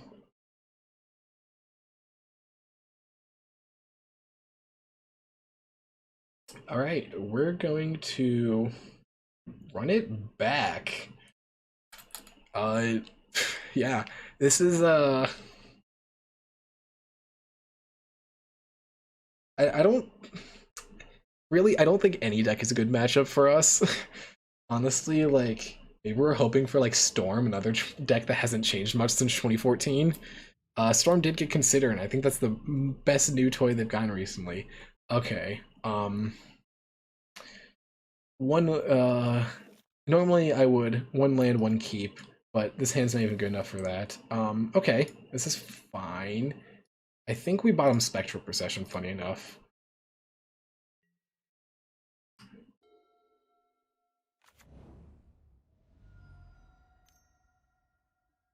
Turn one monkey. Sure, you got it, boss.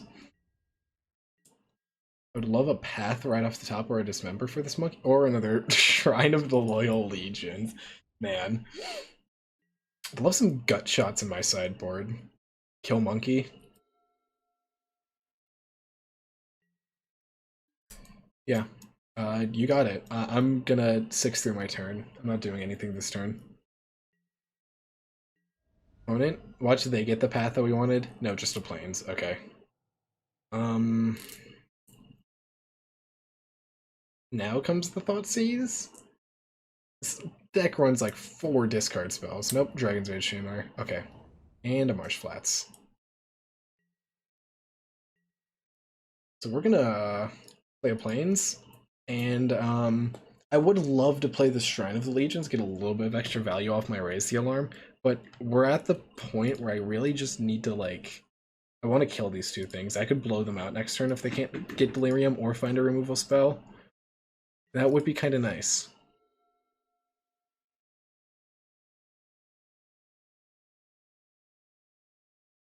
No one expects the Raise the Alarm. It's like Mana Tithe. No one expects it. No one sees it coming, you know? Like, you're not gonna not swing with your 2 threats because you're worried about Raise the Alarm. I don't even think they saw Raise the Alarm. Or no, they did. I mean, I'm assuming they're still gonna swing with both. There's no way they don't. Yeah. They're falling right into our trap.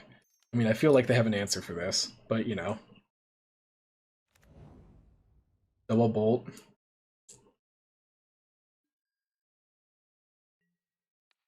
Block. Block? Did we get the blowout?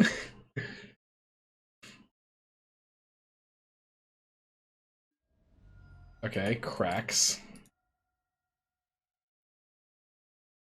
Now, are they gonna try to save I've if they had a removal, I don't know why they wouldn't do it before blocks. Cause that seems like they would have at least wanted their monkey to get through. Okay, Unholy Heat something. The one blocking the monkey specifically, which sadly is the one I wanted to get through, but that's fine. Bins a land. Yeah, I don't know why they didn't do that before blocks. Trade there. Oops.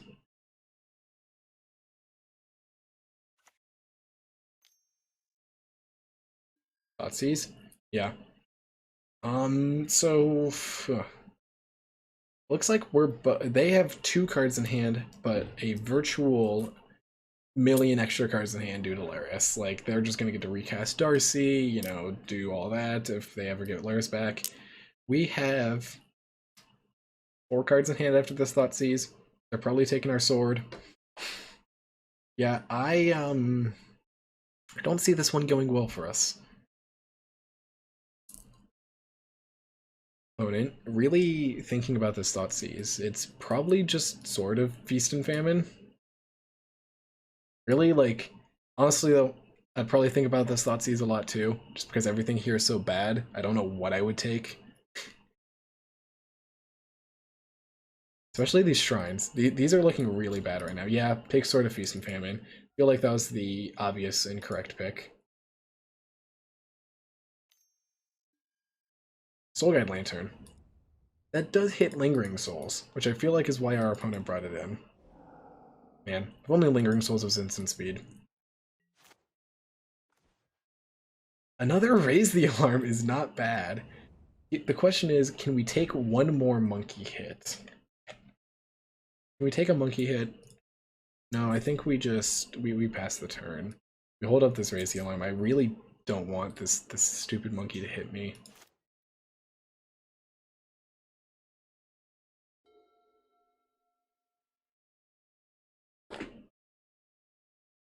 Opponent, it is your turn now. Okay, they're beginning combat. Swinging. I mean, yeah, we're gonna go for it. If they have a bolt, if they have a removal spell, they got us. I mean, they do need 2 removal spells.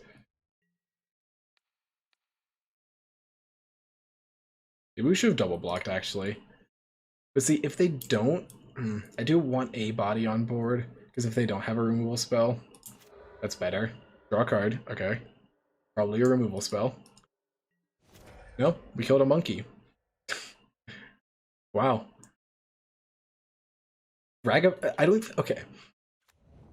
I don't like Monkey, and obviously it's a good card no matter what, but I don't think it's particularly good against our deck, because, like, most of our deck kills it.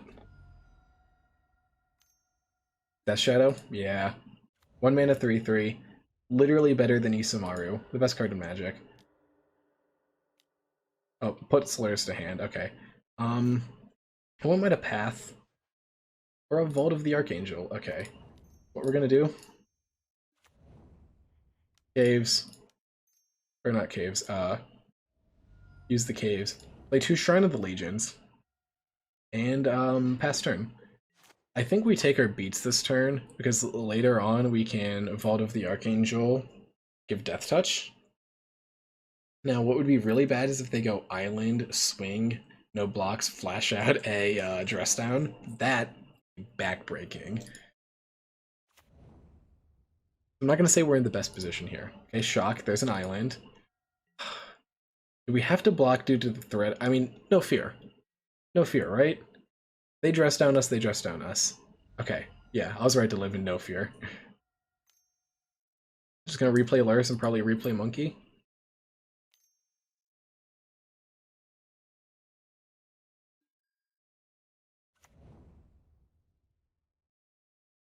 Or they do have 5 card types. They could yeah, Darcy is another good replay. We're hoping to draw... I would take Path or Dismember here in full honesty. Just or a removal spell. Honor of the Pure. That could be good later on, but I think for now what we gotta do... No attacks with the Soldier. Yeah, I don't think we're in a very good position here. We have to... I think what we gotta do is try to kill this Death Shadow with Vault of the Archangel. Which doesn't feel good in the slightest. Expressive. To find a removal spell. For our one hope.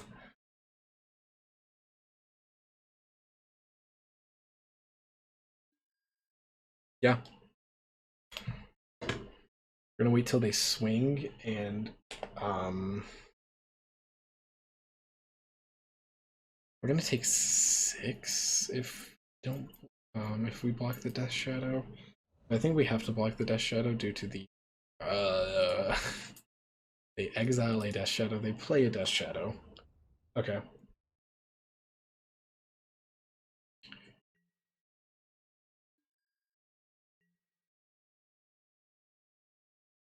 Yeah. We're gonna I mean we gotta do what we gotta do. Block Death Shadow.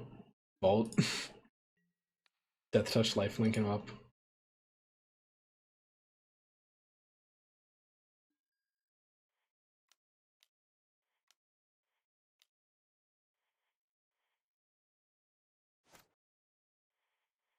Pay that for a black. Add a color list. Death Touch Lifelink. That's what we got. We've paid 2 life to kill a Death Shadow. Again, I would love a dismember. I think path would be the best, like the most ideal though, to make sure I can get one of the like the death shadow. Make sure they don't have like bolt themselves in response, or they can just bolt my dork in response to me doing that. Hmm. We're just dead. We're gonna make them play it out though, and we're gonna play it like we're gonna hold on to it because hey, I'll take a timeout win. That's still a win. Timing out is still a win. Yep, and replays another Darcy. So I definitely have lethal on board next turn. The two City of Brasses are kind of off limits.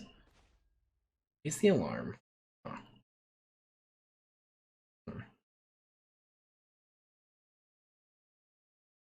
Pass. We're just gonna crack one of these to block Death Shadows. And probably still actually what we might end up doing is hanging on for dear life. Like if they flunge, they have to flunge for us to be fully dead. But they could be worried about some trick because I'm not scooping immediately. They could be worried about something. So we're just going to play Raise the Alarm, block two Death Shadows, hold on to the bitter end. Our opponent is playing kind of slow. They're a whole like almost 10 minutes behind us, which is not bad. Dash the monkey. I did not expect that line.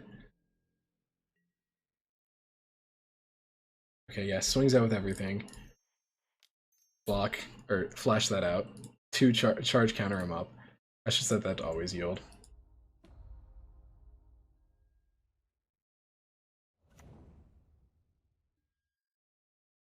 Block the two biggest, still take a gajillion.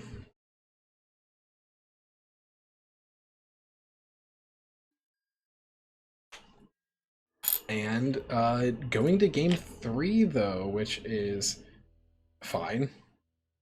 Okay, game 3. We have seen a bit more. Maybe I want these. Maybe I want this title of Scholar back, and maybe go down like Lingering Souls is good. Still not sold on Tide Hollow Sculler, just in general, but especially not in this matchup where it's just going to eat a removal spell like instantly.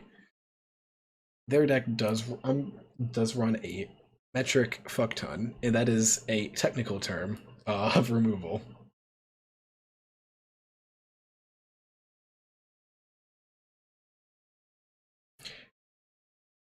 Like I thought we were in a good shape there for a second, but that Luris just brought them back in this game, and also like ripping a bunch of Death Shadows off the top.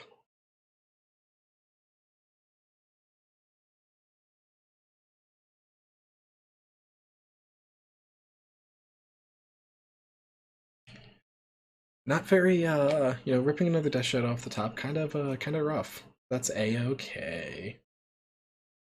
Not, or yeah, no, we could have survived that a bit longer if they didn't rip the second one, but it'd be like that. When you get to Expressive Iteration and Surveil and recast everything from your graveyard off Laris, like you just kind of get to have them all. Sig deck though, I do like Death Shadow. Happy Death Shadow is good again. Ugh. Opponent really thinking about their sideboard and going into game 3. Wish this burned off time from their clock, because they do not have, they're running a bit low on time, and I feel like we can stall for 10 minutes. We might not be able to win again. We can definitely stall. Okay. Sand turn 1 Inkies and then does nothing. We got a mulligan. This hand does similarly nothing. Oh no. No, not like this.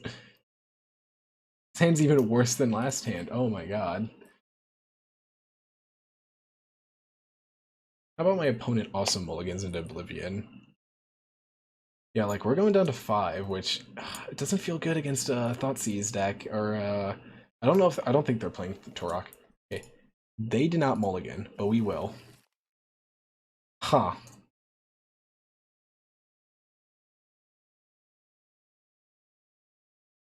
I feel thoroughly out of this game. Um already. But that's okay. We're gonna rip a planes off the top and everything's, or even better, like an isolated chapel off the top and everything's gonna be good. Man, Watch we get our triple white card off the top.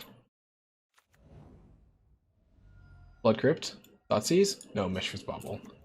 If they follow this up with a Darcy, then I will be disappointed in them. Nope, here's the Inquisition. Not a Thoughtseize, but... Boop, boop, boop. Maybe I should have just went down to 4, but like... I don't think we get a 4 that's better than that.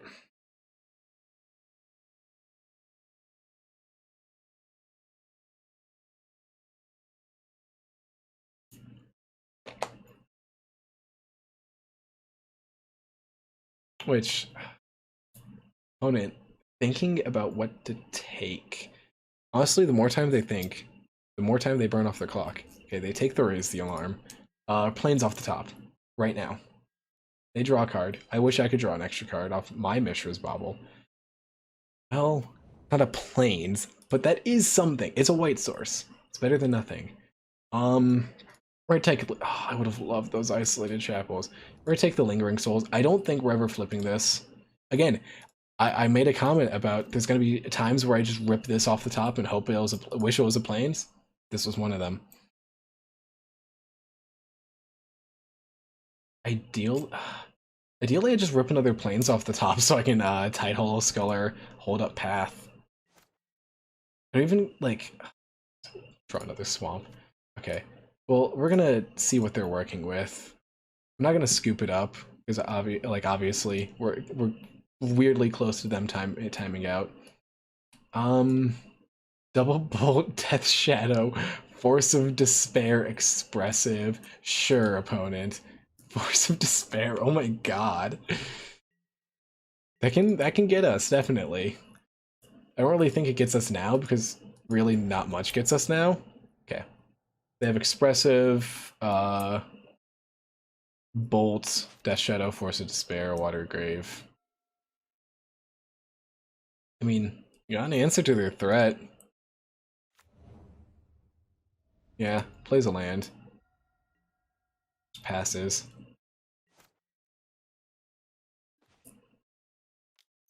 You know, if I'm gonna rip anything off the top when I'm not doing when I'm kind of struggling, I want it to be Relic. And if we get like mana leaked, I don't know how why we'd get mana leaked. I'd be upset if I wasn't playing around mana leak. Black. Cling to Dust to Raise the Alarm. Okay, so they draw another card. They really brought in like the Graveyard Hate.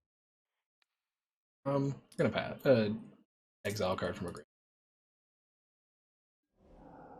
Inky to exile.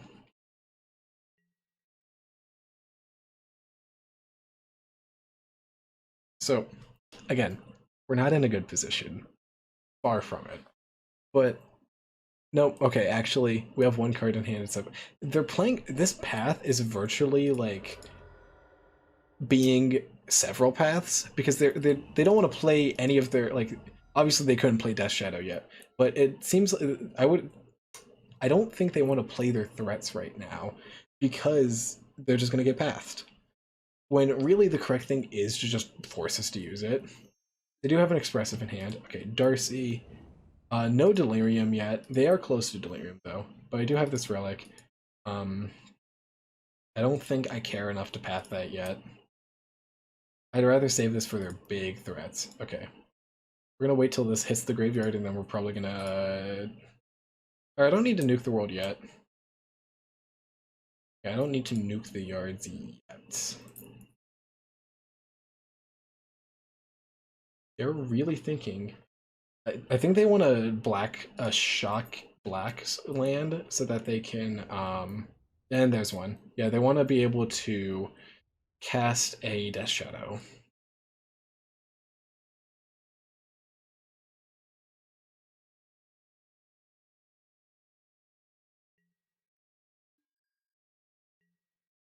I'm not scared. I don't want to nuke the yards yet.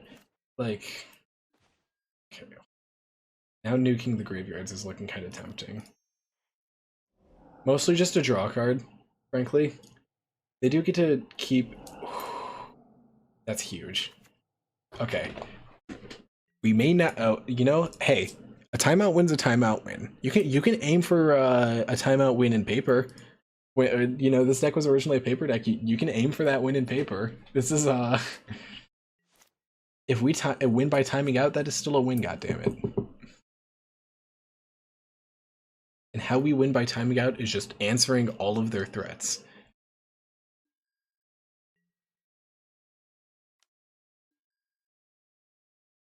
Okay, if I path or I can take one. I'd rather save this Dismember till the Darcy becomes a problem or something else becomes a problem. Like Luris, I'd much rather Dismember Luris. Also, I will say, I'm a little envious of my opponent's Grolnok avatar. I would love a Grolnok. Okay, they crack a Scalding Tarn. We're gonna probably... They know about Path, so we're gonna Path the Death Shadow when they play it. Engineered on 0... Wow. Opponent has a lot of hate for our deck. Well, luckily, we're not aiming to win with tokens anymore. That win has completely gone out the window. We are aiming to win with our by timing our opponent out. We put Luris to hand, that's good.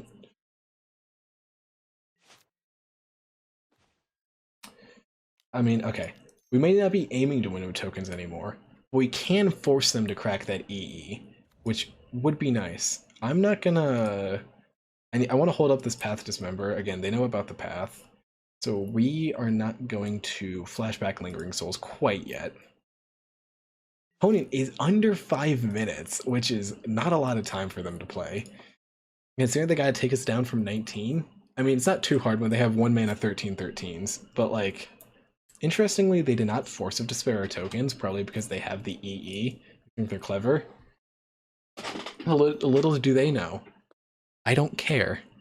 Inquisition of Kozilek.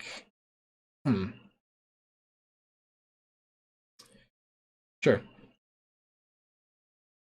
We're gonna take one of our threats. Or one of our answers. Like, I still don't really care about the Darcy, so I'd rather them just take an answer than me respond by answering. Yeah, okay. They take Path to Exile, which I assume is because they can planning on like, okay. Destroys all of the zeros. Yep, that's cool. Sure, you can beat me for one all you want, opponent.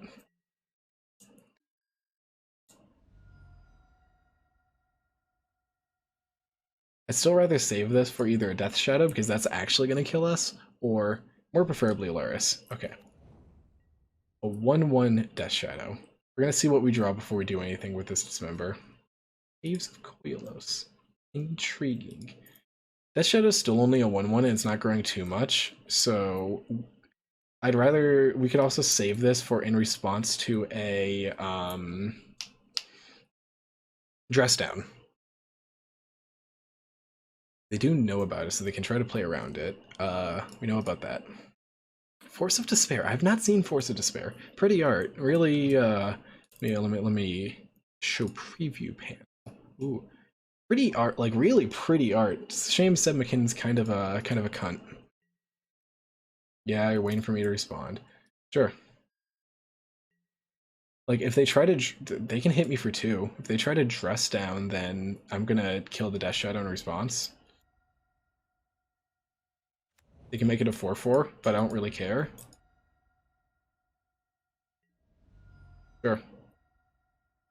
Again, I'm saving this Dismember for Aluris, because that's really gonna get us in the long run. We can like make chump blockers for these for days. I'm scared about a Luris. Oh, last try I could have flashback Lingering Souls. I forgot about that.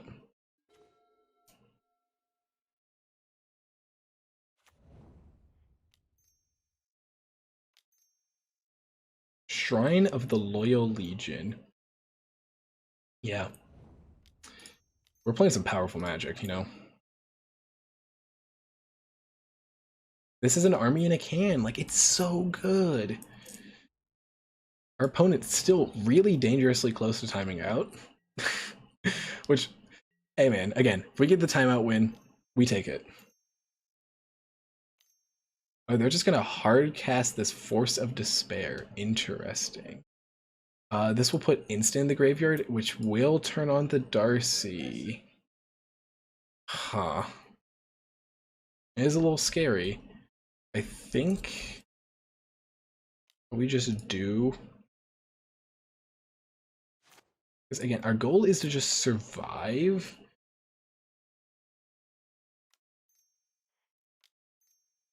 Undo. Undo.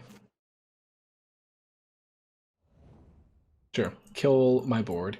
We will take 8, or not 8. We'll take 7. They don't have anything. I think we're at the stage where we just gotta dismember this.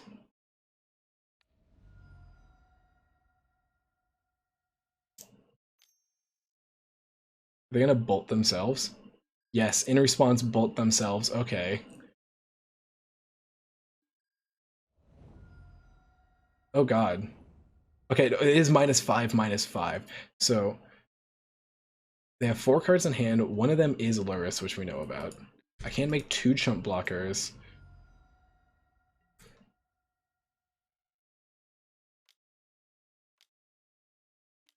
Okay, replay Luris. Please just like don't replay engineered explosives. Of course, they replay engineered explosives. Okay. So ideally, I want raise the alarm. I think that's what I want here. Always yield. Or path would be fine. Anything but a city of brass. They have 2 minutes to hit like 3 buttons.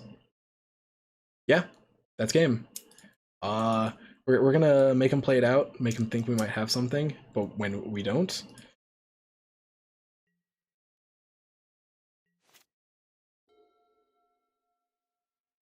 Wow, that bolting of themselves really got them. And this engineer explosives, man. I mean, like we're gonna do what we can. Crack, make mirrors. They're gonna blow up the world on 0 though. Yeah. And we take more than 6. Wow, with 1 minute 30 left on their clock. That was a close match. And our last game, we mulled to 4. Okay, we mulled to 4. All right, we got one more match in this league, and I will see you guys for that one. All right, we are starting round 5, our final round, and we did win the die roll. That's always a good start. We're hoping, I mean, Intangible Virtue plus Lingering Souls and a tap land for turn 1? Sure, why not? This does curve out. Yes, we will hide away a Spectral Procession. Yeah, any order. Hide away a May. I'll have to look it up. I will find out later if Hideaway's a May. They bobble us. Is this another Luris deck? We have faced 4 Luris decks this league. It's a little absurd, frankly. They bobble, target us. They're looking at our top card. Den of the Bugbear. Monkey, of course. So, like, we're just gonna have to take a monkey hit. There's no if, ands, or buts about it. I don't really think we need to show them black yet. There's really no advantage to, like... There's no disadvantage to not playing the planes. There's no advantage to... I mean, they could Blood Moon us. Which, playing out our basics first would be kind of nice. Makes their Blood Moon less appealing. Gives us our colors earlier. Or faster. They hit... a plains. Okay, we're drawing a lot of lands, so them hitting a plains, I'm fine with that. I'm also remarkably fine with this, considering our only non-land card in hand is Flashback. Remarkably fine with that. We draw a City of Brass. I'll play the Caves of Coalesce now, just in case. We can take one. Honestly, I probably should just play a swamp. Technically more optimal, but whatever. Alright. I don't have as many tokens as I would like. I'm worried about a bolt or a fatal push, so we're double blocking the monkey. We're gonna play around that. I don't want to get goinked. Okay, monkey down, finally. So we're drawing nothing but lands. This ain't great, though. We're not in a... don't feel particularly great about our position. Seems like just another Rakdos MH2 pile. Is this him? Yeah, this is Torok. They him to Torok us. Okay, so they know that we have nothing but lands in hand. Tide Hollow's a good top deck. It still doesn't answer the Torok, but it's a very good top deck. We're gonna take the monkey.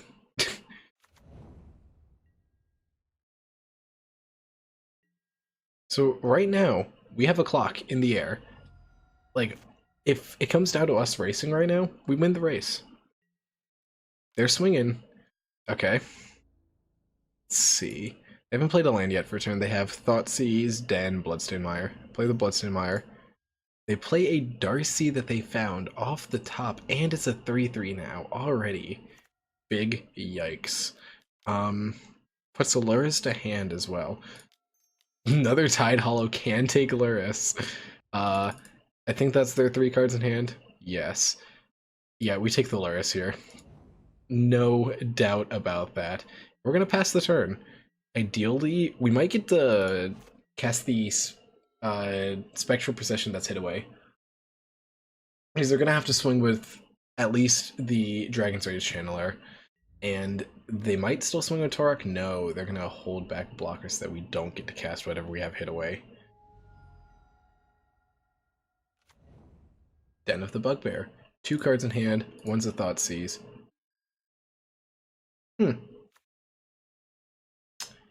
Interesting.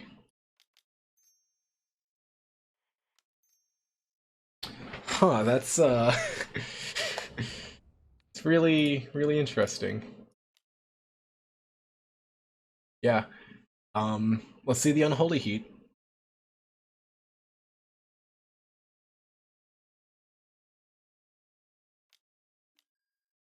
Terminate. Oh, did not see that one coming. That's honestly fine. It makes them use a Terminate on something that isn't getting their Luris back. All they have in hand is Thoughtseize, so, like, this is fine. Now, they do have us on a 4-turn clock. It's only 4 turns. We're gonna draw, like, another, we're gonna draw something by then. Another Lingering Souls would be ideal. Den of the Bugbear gets turned on. Ooh, this is maybe more than a 4. Ooh, is this... oh, this is bad. This is real bad. I think we're at the point where we're actually gonna block here. I don't care if they get their monkey back.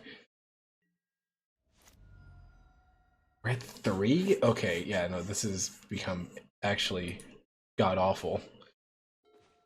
Shrine of Loyal Allegiance just ain't it, Chief. They have Monkey Thoughtseize in hand for sure. They do need another land to animate that, but right now we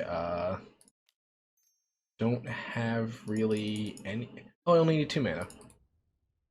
That's fine. Turn it on? I mean, I guess we're gonna get swinging.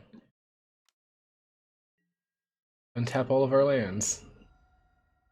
But yeah, this doesn't do anything. We are just gonna scoop it up. Go on to game 2. That, well, we almost got this matchup before. It's not, we almost got there earlier today, so, you know, we have hope. We're gonna go down 2 planes for the 2 ghost quarters, because we have a lot of white sources comparatively to non-white sources, and I do like Birch and Forge Tender. Pro Red is really relevant. These feel clunky. Zealous Persecution doesn't seem awful. These feel like they're just gonna eat like a removal spell. Actually, I don't think they're gonna bring in a lot of artifact. Or they might for the sword. Or just go down like... I could just go down to so Warden, honestly the incremental life gain, it's not awful. Let's go down like Elspeth. Elspeth's a clock, I guess. No. Elspeth's bad. Uh Trim a lingering souls. Go down a shrine.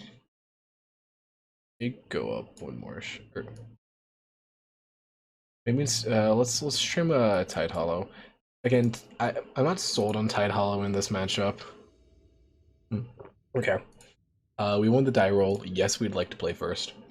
No, we just kind of, we really just can't beat Lurrus decks, can we? I think that's like our problem. Um, we got a curve, and it's not even like a bad curve.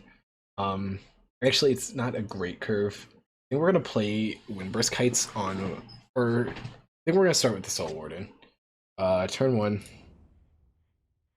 Oof, ouch, ouch. I want to start with the Soul Warden because I would like that to bait out a removal spell. Ideally, I draw an untapped land for this Intangible Virtue into Lingering Souls curve. Inquisition? That's a problem. Got the one of the cooler arts of Inquisition, though. Strixhaven and Mystical Archive Inquisitions, they're great. Okay, they take the Intangible Virtue, which honestly makes next turn a lot easier for us. Because that just means... This really makes next turn a lot easier for us. We're gonna hide something away with that. I think we want to hide away the path, actually.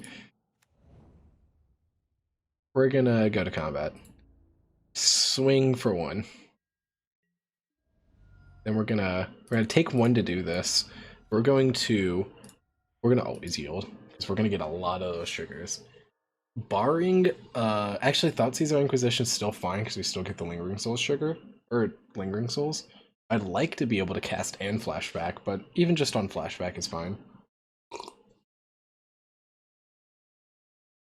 Honestly, within the next 2 turns, I wouldn't mind drawing a untapped land, because then I can Lingering Souls, hold up, Zealous Persecution, not next turn, but the turn after. Our 2 Soul Wardens, our Soul Sisters, coming in clutch. Or not really clutch yet, but they're doing something, you know. They might eat a removal... Okay, one of them's eating a removal spell. Yeah, one of them's eating a removal spell, dang. That's fine. Honestly, I'm okay with them just eating removal spells. Hey, that's an untapped land. Gonna add white. Boop. Add colorless. Yeah, whenever City of Brass becomes tapped, it deals damage to me. I gain 2 life. And I get frisky in the red zone.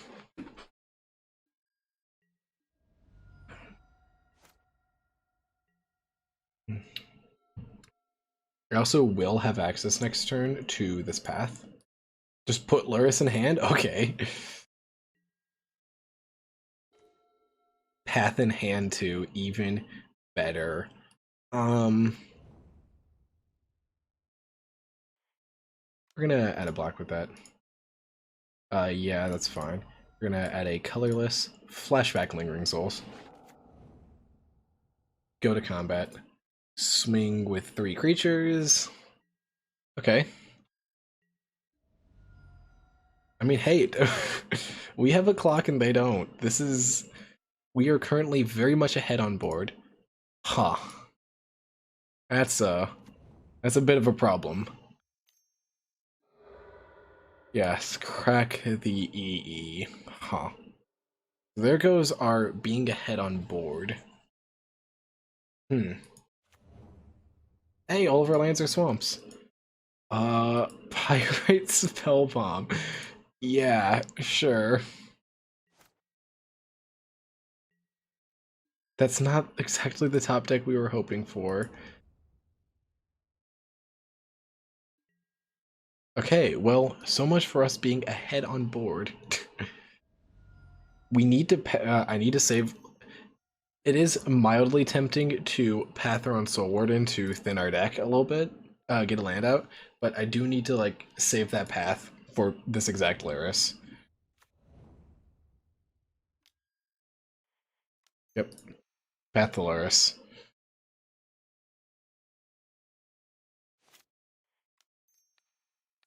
Path the Luris.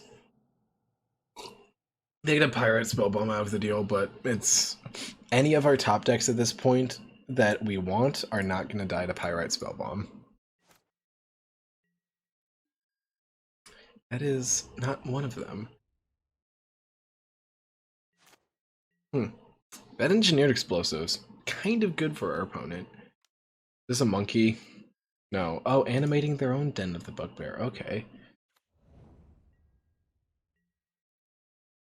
Man. Yep.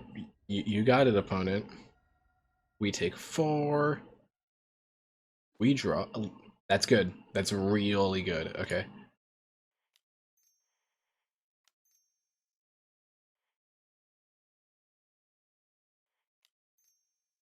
Lingering Souls.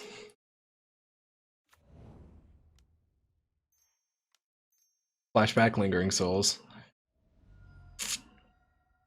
And that's what we got. I think we're going to take our beats this turn. Because next turn we can... Okay, terminates one of our dorks.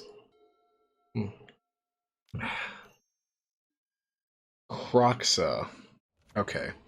That makes our blocks a little bit easier. We discard our Zealous Persecution, which I did kind of want to sweep away the goblins the Den of the Bugbear was going to make. I think we're at the point where we don't really care about that.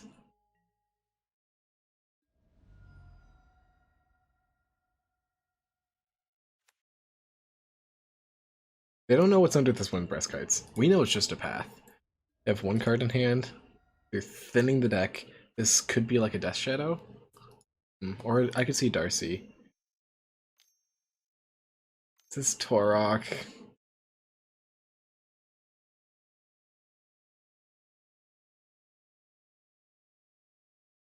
Oh, no, it's an Escape Croxa. Okay. That's good. As long as they punt and we get to attack with these 3, we can path the Croxa, which is very nice. Another Lingering Souls. Never complain about that. Are they gonna let us swing? Oh, thank God. Okay.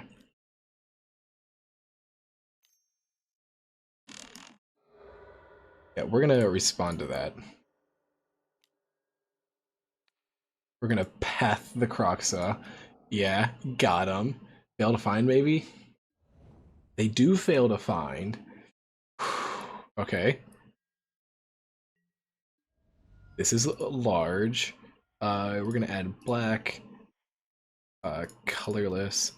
Get Yoinkhold for 1. We're gonna cast another Lingering Souls. I mean, okay, this is a clock. And we can start gaining life with the Vault of the Archangel. We do have... We need to draw 1 more land to flashback Lingering Souls, and I think we're gonna double block. Like, that clock is better. Or...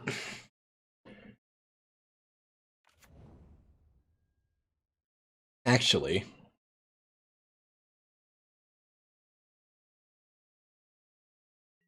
We're gonna take our beats. We're gonna take 5, we're gonna go down to 6. Because if we draw an Anthem, or like Zealous Persecution off the top, we win. There's the Anthem. They could Kolaghan's Command Me and draw step. Which I feel like... Oh, no. Honor the Pure. Got him. I feel like they have something.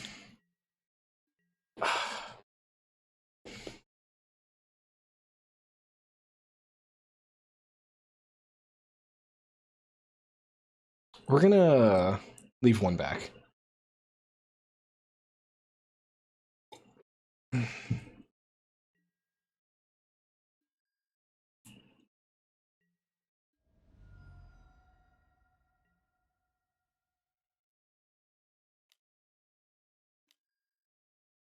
Terminate, and that's game.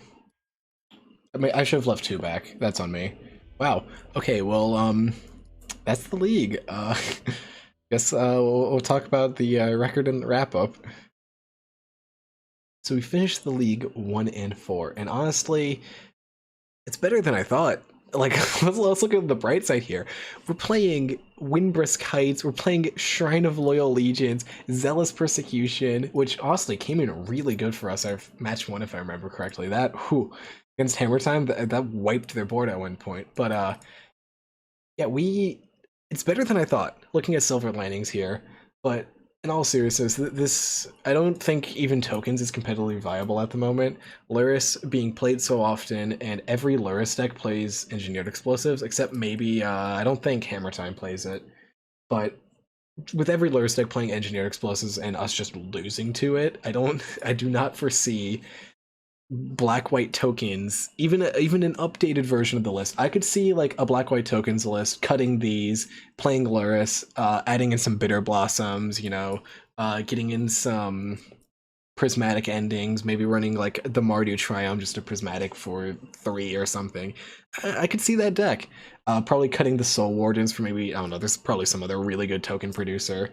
But yeah, I think this, it was fun at least. Like I got to jam some modern. This deck was very fun to pilot. I think tokens is a fun deck to pilot, but it's definitely not good. Don't like go out and try to buy out the whatever remaining copies there are of the sealed modern event decks from 2014. Don't like spend your rent money on black white tokens, which probably could cost a lot in current modern. Yeah, so that's it. What we learned today is Luris is a busted magic card, uh, and that maybe you should update your decks more than once every 6 years. Thanks for watching, guys. I really hope you guys enjoyed this look into the past, frankly, and I'll catch you guys in probably a year when I next make another video.